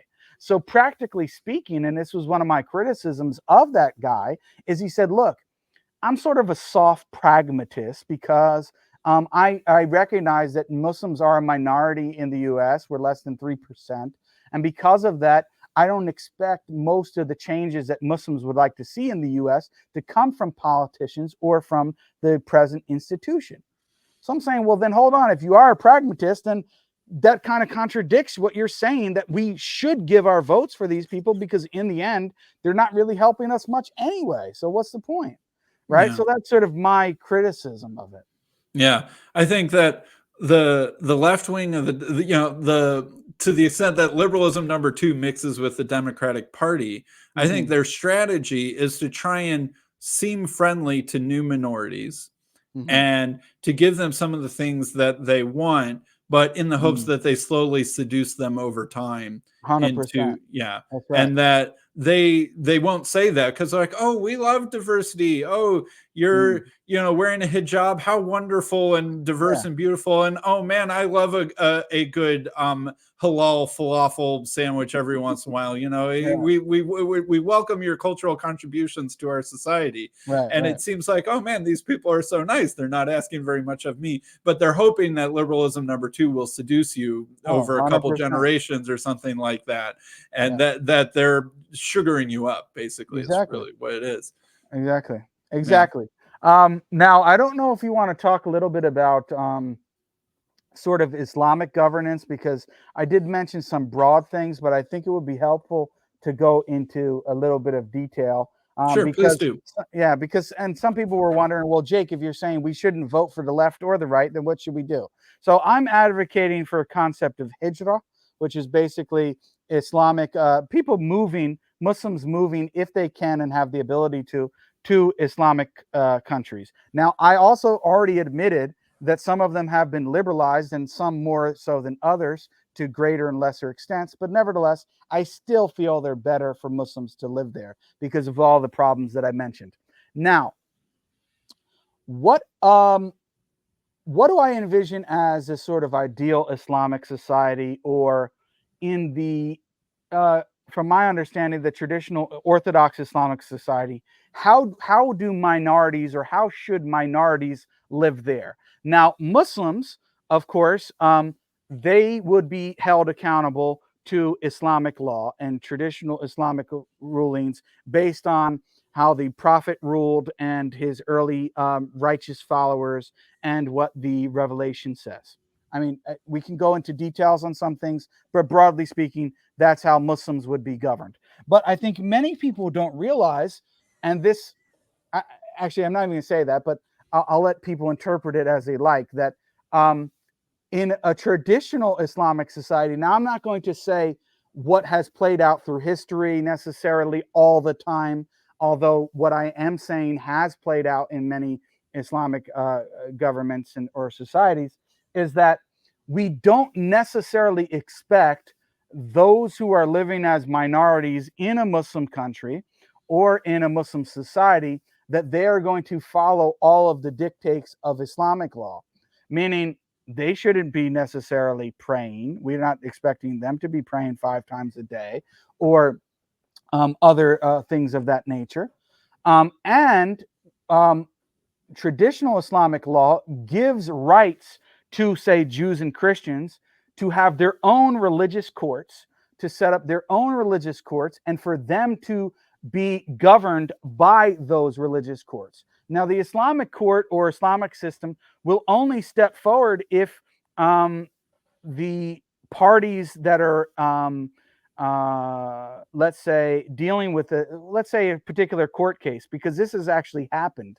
And when this was the case that Islam was the dominant government over society, there were times where Jews and Christians would actually appeal to the Islamic court because they actually felt that they were, and I'm not saying this was all the time, but sometimes it actually did happen, and more so the Jews, thought that the Islamic law was either going to be more favorable to them, or they thought was more fair or equitable, and therefore would appeal to them.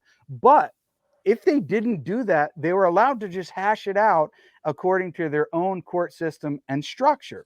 Now, of course, there are certain constraints that even the Islamic law is going to apply generally to every citizen. But it does give a lot of freedoms for them to govern themselves, and to a certain extent. Where So that how would gay marriage, for example, look or work in this sort of system? Okay. Like, what if there was a liberal form of Christianity that was living in a Muslim society and thought that men could marry men and women could marry women in their courts, so to say? Yeah. So the problem is that, as you know, this concept of gay marriage is very new. So it's very difficult to go off of prior precedent. But let me give something that is somewhat analogous. Okay. So there were a group of people that that were not Muslims, that were living under Muslim society, that actually had a practice that they actually practiced incest, that they believed that it was permissible and even good at sometimes for a mother to marry their son. Okay, now we would both disagree with that. That's contrary to Islamic law, and I would assume even with traditional Christian perspective. Nevertheless, and this came up with specifically the school of law that I follow, which is the Maliki school. is named after Imam Malik. And this actually came up during his time, which is 100 and some odd years after the death of the Prophet, peace be upon him. And he was one of the major, even at his time, jurists or scholars of Islamic law in the city of Medina, which is in modern day Saudi Arabia. And so some people came to him and said, Imam Malik, what do you say about this? What should we do about this? I mean, this is terrible that these people are, even though they weren't pushing it on the Muslims, but these people are marrying their own daughters. They're practicing incest. Now, his ruling basically was, and this is his, I want to be clear, this is his specific ruling, but it's, something that comes to mind when you ask about gay marriage, because it's something that we wouldn't agree with according to Islamic law. He basically said, well, that's them. That's what they believe in. Let them practice and do what they're doing. And as long as, and I'm paraphrasing, of course, but as long as they're not bothering the Muslims with that and trying to dictate to them, then they can do that. And that was basically allowed according to his, what we would call fatwa, or Islamic ruling that he gave on the matter. So that's the only thing that comes to mind off the top of my head that I can think of a form of marriage that we would not accept, but which Imam Malik said could be practiced. Nevertheless, I want to be very clear on something, that so-called gay marriage specifically, or this type of thing like ancestral marriage and so on and so forth, that would be practiced in their sector of society. It would be through their courts or their ruling system, and could not play out in the public sphere. Meaning, if it could not be two gay people showing even a public affection for one another, walking around, holding hands, kissing, I mean, having sex in public or whatever, that would not be allowed, right? The same thing with the example of the ruling that Imam Malik gave on the son and the mother. They could not come out in public to where the Muslims are in Muslim neighborhoods and start showing public affection. But nevertheless, also, it's also considered prohibited for straight couples who do have a legal marriage according to Islamic law to do that as well. You're not supposed to have this public showing of affection towards one another. Like I shouldn't be walking around in Islamic society, making out with my wife on the street. This is something that we believe that is, impermissible, and that should not take place. That sexual affairs should be behind closed doors, so to speak. Mm-hmm. I'm just giving a sort of picture of what I think it should look like. Right now, there are going to be all sorts of different specific examples that we would come up with and maybe have to think about, and I might not even have all the answers for, because to be clear to my audience, especially the Muslims, I'm not an Islamic scholar, right? So I don't have the authority to be giving rulings, and I don't want to come across that in any way, shape, or form, but I'm just trying to represent what I think is the Islamic position. So and then I think we can go also to another controversial example about Mari, right? Where although Christians can practice their religion in an Islamic society, they can have a church, they can worship as they like in their churches. Same thing with Jews. Nevertheless, there are certain Islamic laws that would all citizens would be held accountable for and have to adhere to, which are, and one example that would apply to the Marmari case, there cannot be, let's say, blasphemy. You cannot publicly blaspheme, let's say, the Prophet Muhammad or even the Prophet Jesus, which many Christians may not realize. We believe in Jesus as a prophet and Messiah, but we don't worship him. We don't believe that he was God in the flesh. And we believe in a final prophet after him, right? Nevertheless, you cannot blaspheme the Prophet Jesus or like, you know, belittle him, and there can't be some of these films that have been portrayed of Jesus, or even cartoons like South Park, and the way that they I don't know if you've seen some of those episodes, but some of the way that they talk about Jesus, this would not be allowed. This could not be on public television in portraying the prophets in this negative way. Nevertheless, if somebody had that as their own personal view and held it behind closed doors, and nobody knew about it, and they weren't going on YouTube talking about it, or TikTok as Marmari was doing, and I don't want to quote him and say specifically, but let's just say saying certain blasphemous things about belittling the Prophet Muhammad, of saying, oh, he's a false prophet and he's so and so, this and that, and, you know, very negative things. This would not be allowed. This would not be allowed publicly. Now, if they held that position and maybe even spoke about it privately amongst their congregations, or what about preach it from the pulpit but not broadcast it? So I think this would. This is an issue which I would have to do more investigation on. Quite frankly speaking, I'm not 100% sure on that question.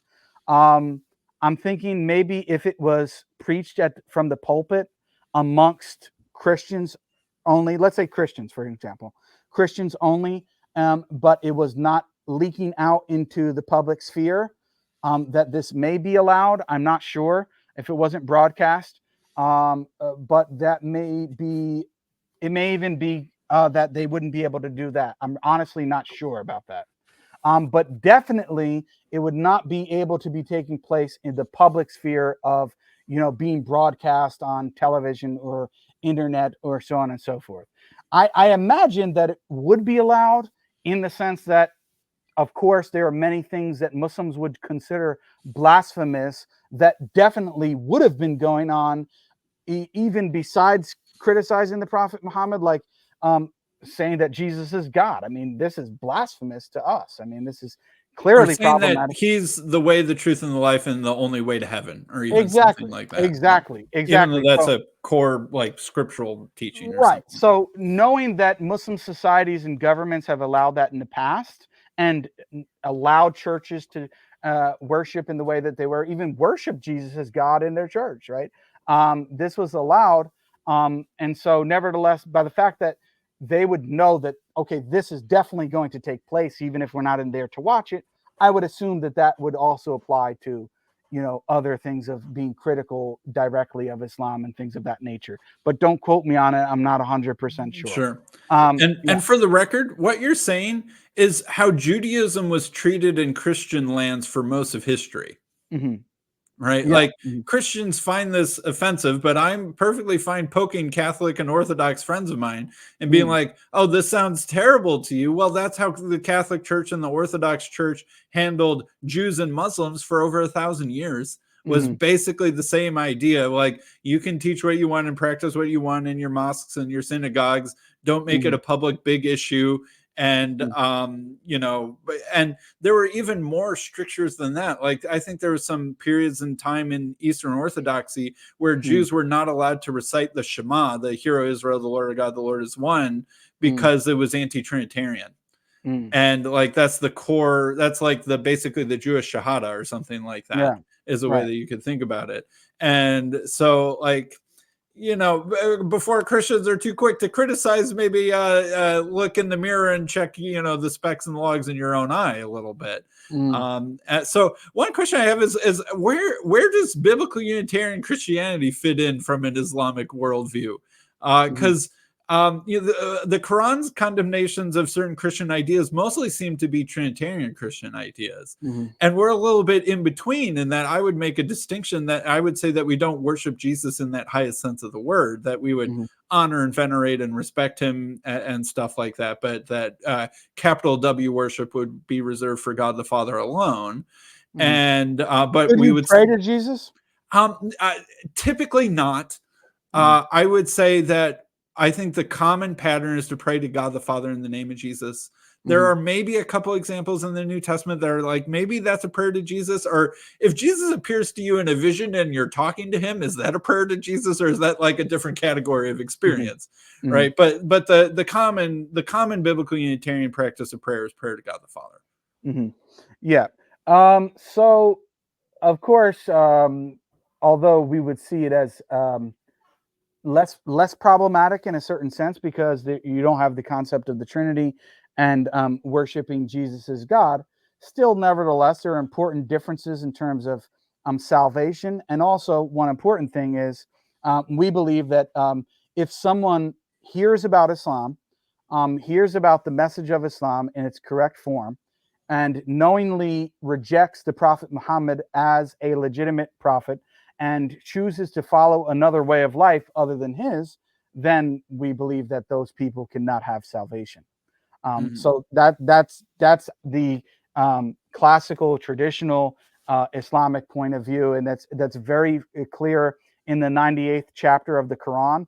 And recently, I'm not sure if you're familiar with perennialism, or this idea that basically, and there are different forms of it. You have Christians who adopt it, Jews and Muslims. It's mostly amongst the so-called Abrahamic faiths.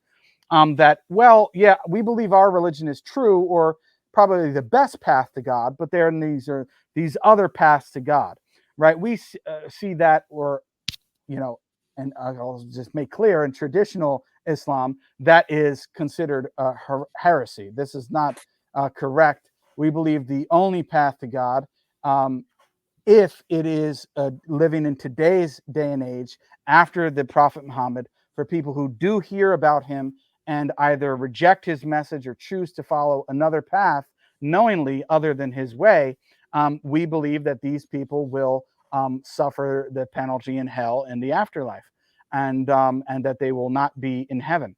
So that's very clearly stated in the Quran in chapter 98.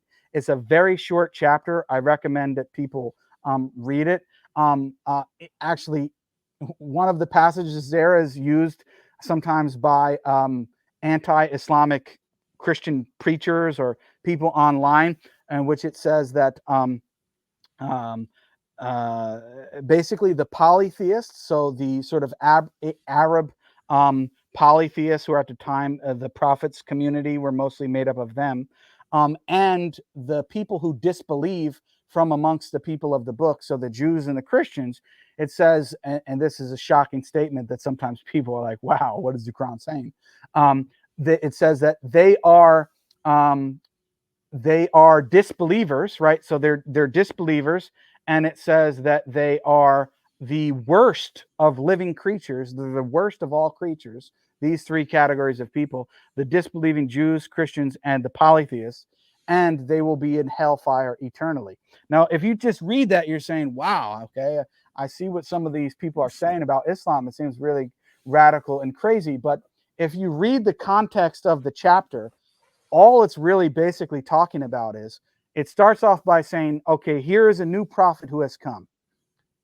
You have a chance to accept him or to reject him. You have that genuine, as opposed to what some people tell you, that Islam forces it upon you and you must become Muslim. No, we don't believe that. You can still maintain and be a Christian, Jew, or whatever you want in that perspective. And I gave the example of how that would take place in living in the society. Nevertheless, so this is talking about from a perspective of the afterlife, right? That those people, once you hear about the Prophet Muhammad, you hear about his message, and the proof has been established, the so-called hujjah has been established, the proof has been established upon that person, and they knowingly reject him in his way, then that's what those category of people are called. Not because they're like a different creature, or they're maybe even not certain portrayals that may come to mind when you hear that. It's simply because they reject the one and only true religion and message of God according to the Quran and according to us, and therefore they're in that category. But there's another verse which says that the worst of living creatures, and it's an entirely different context in the Quran, but this gives you some context of what it's getting at here. It says the worst of living creatures are those who don't use their aql, those who don't use their reason. And basically the assumption is that if somebody is properly using, and of course Christians and Jews would disagree with this, but this is the Quran's perspective. If the Christians and Jews and anybody who hears about Islam will actually just properly use their intellect and reason, they will come to accept the true faith of the Quran and the religion of Islam. And so we should understand the other passage about saying that Jews, Christians, and pagan idol worshippers are the worst of living creatures in that context, that they're not actually using their reason, they're not actually accepting the true religion, and in light of that, that's why they have that status. Okay, so that would also apply equally to Unitarian Christians as well as Trinitarian Christians, right? And I'm just being honest here and telling you what the perspective is.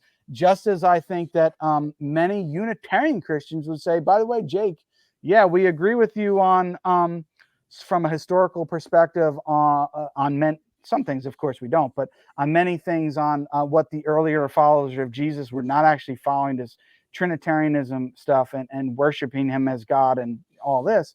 But nevertheless, we think that you should become a Christian. We think that Jesus is the way, the truth, and the life. No one comes to the Father except through him. They may have tried to say that to me. And I respect that from the point of view that if that's what you believe is true, then fine, I'll listen to you and then we can have a discussion. I'll tell you why I think you're wrong. But nevertheless, that's my summarized position on what I would say about Unitarian Christians. Nevertheless, of course, we can unite and criticize Trinitarianism when we agree. But nevertheless, we can also talk about our differences, whether it be political or theological, like we've been doing here. So, yeah. So what do you think is the role of free and open discussion? Maybe this will be the last topic. I should get going to work pretty soon. Mm-hmm. But what do you think is the role of sort of free and open discussion like we're having on YouTube? Because I feel like one of my biggest things that I like about liberalism, number one, is freedom of speech and the goal that has for truth seeking and truth discovery. And I, like you pointed to in your lecture, a lot of the people who were, sort of on the left end of liberalism saying that, the goal was to get rid of all religion. But there are a lot of right wing or traditionalist oriented people who supported liberalism because they would believe that when there was freedom for the truth to compete, that it would be the best way to discover the truth and that the best religions would win. And that it was, in fact, a better way to foster religious society was through liberalism than through having one church be the state church. And like you can see John Adams and a lot of the American founding fathers are like, look, back in Europe, there are a lot of those Christians who grow up under a Christian government who kind of resent the religion that is ruling over them, and that it kind of tends to encourage corruption and various other bad things in the religious establishment, and it sort of makes religion look bad. Whereas if you remove it from power and force the religions to compete with each other in an open marketplace, then may the best religions and the best truth win, and that will actually foster greater piety. That's sort of, I still kind of hold that. I wish that history showed that to be better. I wish the historical evidence were stronger on that than it is, but I still kind of believe that. And that I think that the greatest virtue of liberalism is freedom of speech, freedom to criticize other people's ideas, but, also expect criticism to come back at you and you to have to deal with that. And I feel like YouTube, podcasts, this sort of online landscape is fostering a greater ability to do that than has ever really been available in human history. And for Christians to, say, hey, here's what I don't like about Islam. Here's what I think is wrong about it. What say you? Without fear of retribution or violence or legal punishment or sanction or et cetera, et cetera. And so what do you think is the role for this? Because it seems like in your ideal Islamic society, there wouldn't be as much of a space for that, at least, as there is now, but yet you seem happy to participate in it to the extent that you can now. So what would you say is the role and scope and space for that now and in your ideal society? Right. So I want to say from the outset that it's a complicated question just because, as you mentioned, with the advent of the internet and technology, all these things are new, right? So, um, again, I'm not an Islamic scholar, so nobody should take anything I say here from a Muslim perspective as a ruling. But the only sorts of analogies that I can draw to it is prior to this sort of modern technological age of the internet and being able to talk with you all the way from Chicago. They couldn't really do that back in the day. Most conversations were taking place, in front of each other, person to person. And so, um, if you look at the history of Islam, there were, first of all, the Prophet Muhammad, peace be upon him, had conversations with Jews and Christians, had conversations with the pagan Arabs, and they had conversations about, obviously they disagreed with him about certain things, and he tried to give them his message and so on and so forth. So, of course, from that point of view, it's perfectly permissible. And then also further on in the tradition and history of Islam, definitely debates were held, discussions were held. So I don't really see necessarily any problem with that.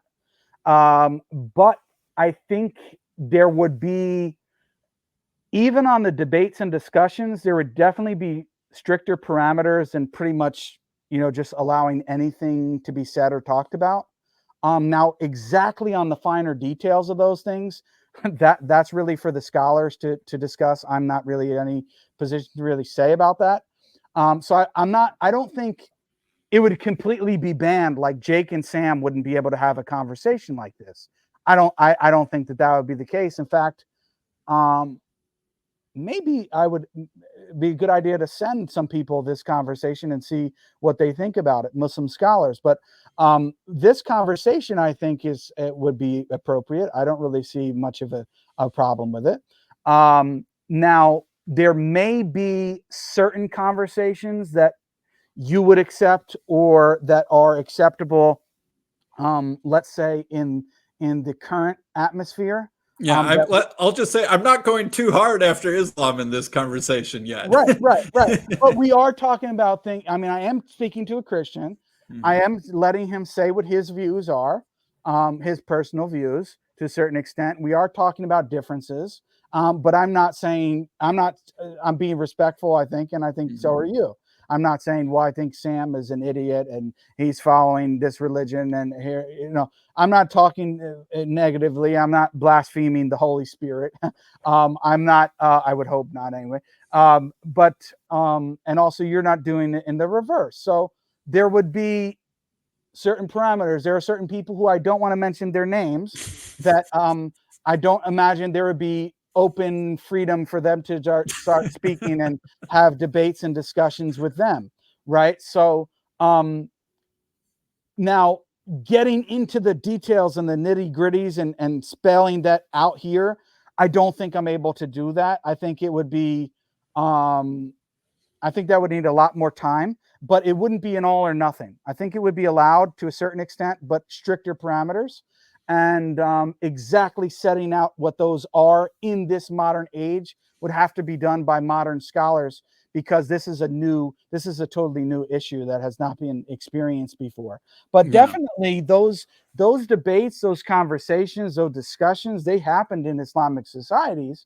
Now, another thing besides the internet, certainly going on a street corner and just sitting there with a sign and saying how bad do you think Islam is and how bad do you think the Prophet Muhammad is, and telling everyone that they're going to hell unless they accept Jesus Christ, that probably wouldn't be allowed, right? Especially in that type of street preacher fashion.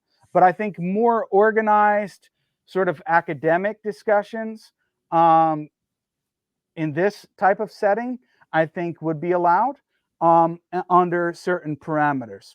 So I know that doesn't answer probably every question that you or the audience may have, but I hope that gives some sort of idea as to what would happen.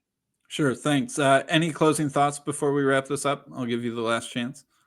No, not really. And I just want to say that I think you, for the most part, fairly represented me in the video. There's not anything that comes to mind, and I messaged you about this off the top of my head that I would say, wow, no, you really totally misrepresented me. Actually, I will say one last thing to be clear. I was very clear on my position of what I advocate for Muslims to do, and that's to, if they can, to move to Muslim countries. But I think our primary goal also should not be conforming. We should not be conforming to the West and what they want us to do here. Also, I don't think we should be. Obviously, I'm somebody who invites people to Islam, so I'm not saying there's anything wrong with that. But I'm not saying that we should be so impractical, think that we're going to totally change the government structure in the US, for example. And I think that's a really stupid idea. And I think it's also having the wrong priorities for Muslims. I think Muslims should be moving back to Muslim lands and to be trying to change the more liberal aspects in those societies that have been infiltrated through liberalism number 3, and trying to deal with their own people and to get those societies living back according to traditional Islamic values and laws as best as we can, and let the Christians and the atheists and the Jews or whoever else were living in the West, let them deal with the sort of divide that's going on now in their countries, and that's it. So and again, to be clear, I don't believe in forcing people to become. I don't believe in forced conversions.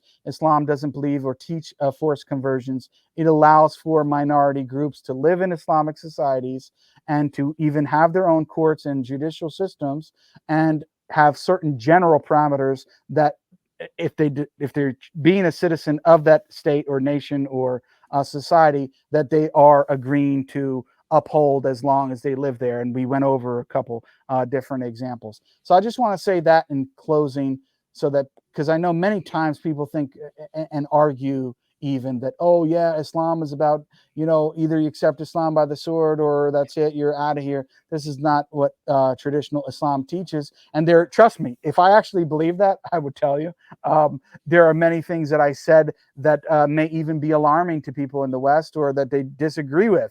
So I don't want people to think I'm hiding anything, because many times people will say, oh, but Jake's just lying. There's this concept of taqiyya where they don't actually tell you the full truth. As far as I know, I'm telling you exactly what I think Islamic law and Islam teaches. Some people will like it. Some people won't. Some people won't even like the fact, or from the Muslim or Christian side, that we even had this conversation. But that's fine. That's always going to be the case. And I think that it was a very productive conversation. Sure. Well, thank you very much, Jake. I've always found you to be a very interesting, constructive, intelligent, well-researched, good faith conversation partner. So I enjoyed talking with you. And so I appreciate you taking your time to explain all that. Likewise, I appreciate that as well. All right. Thanks, everyone, for listening.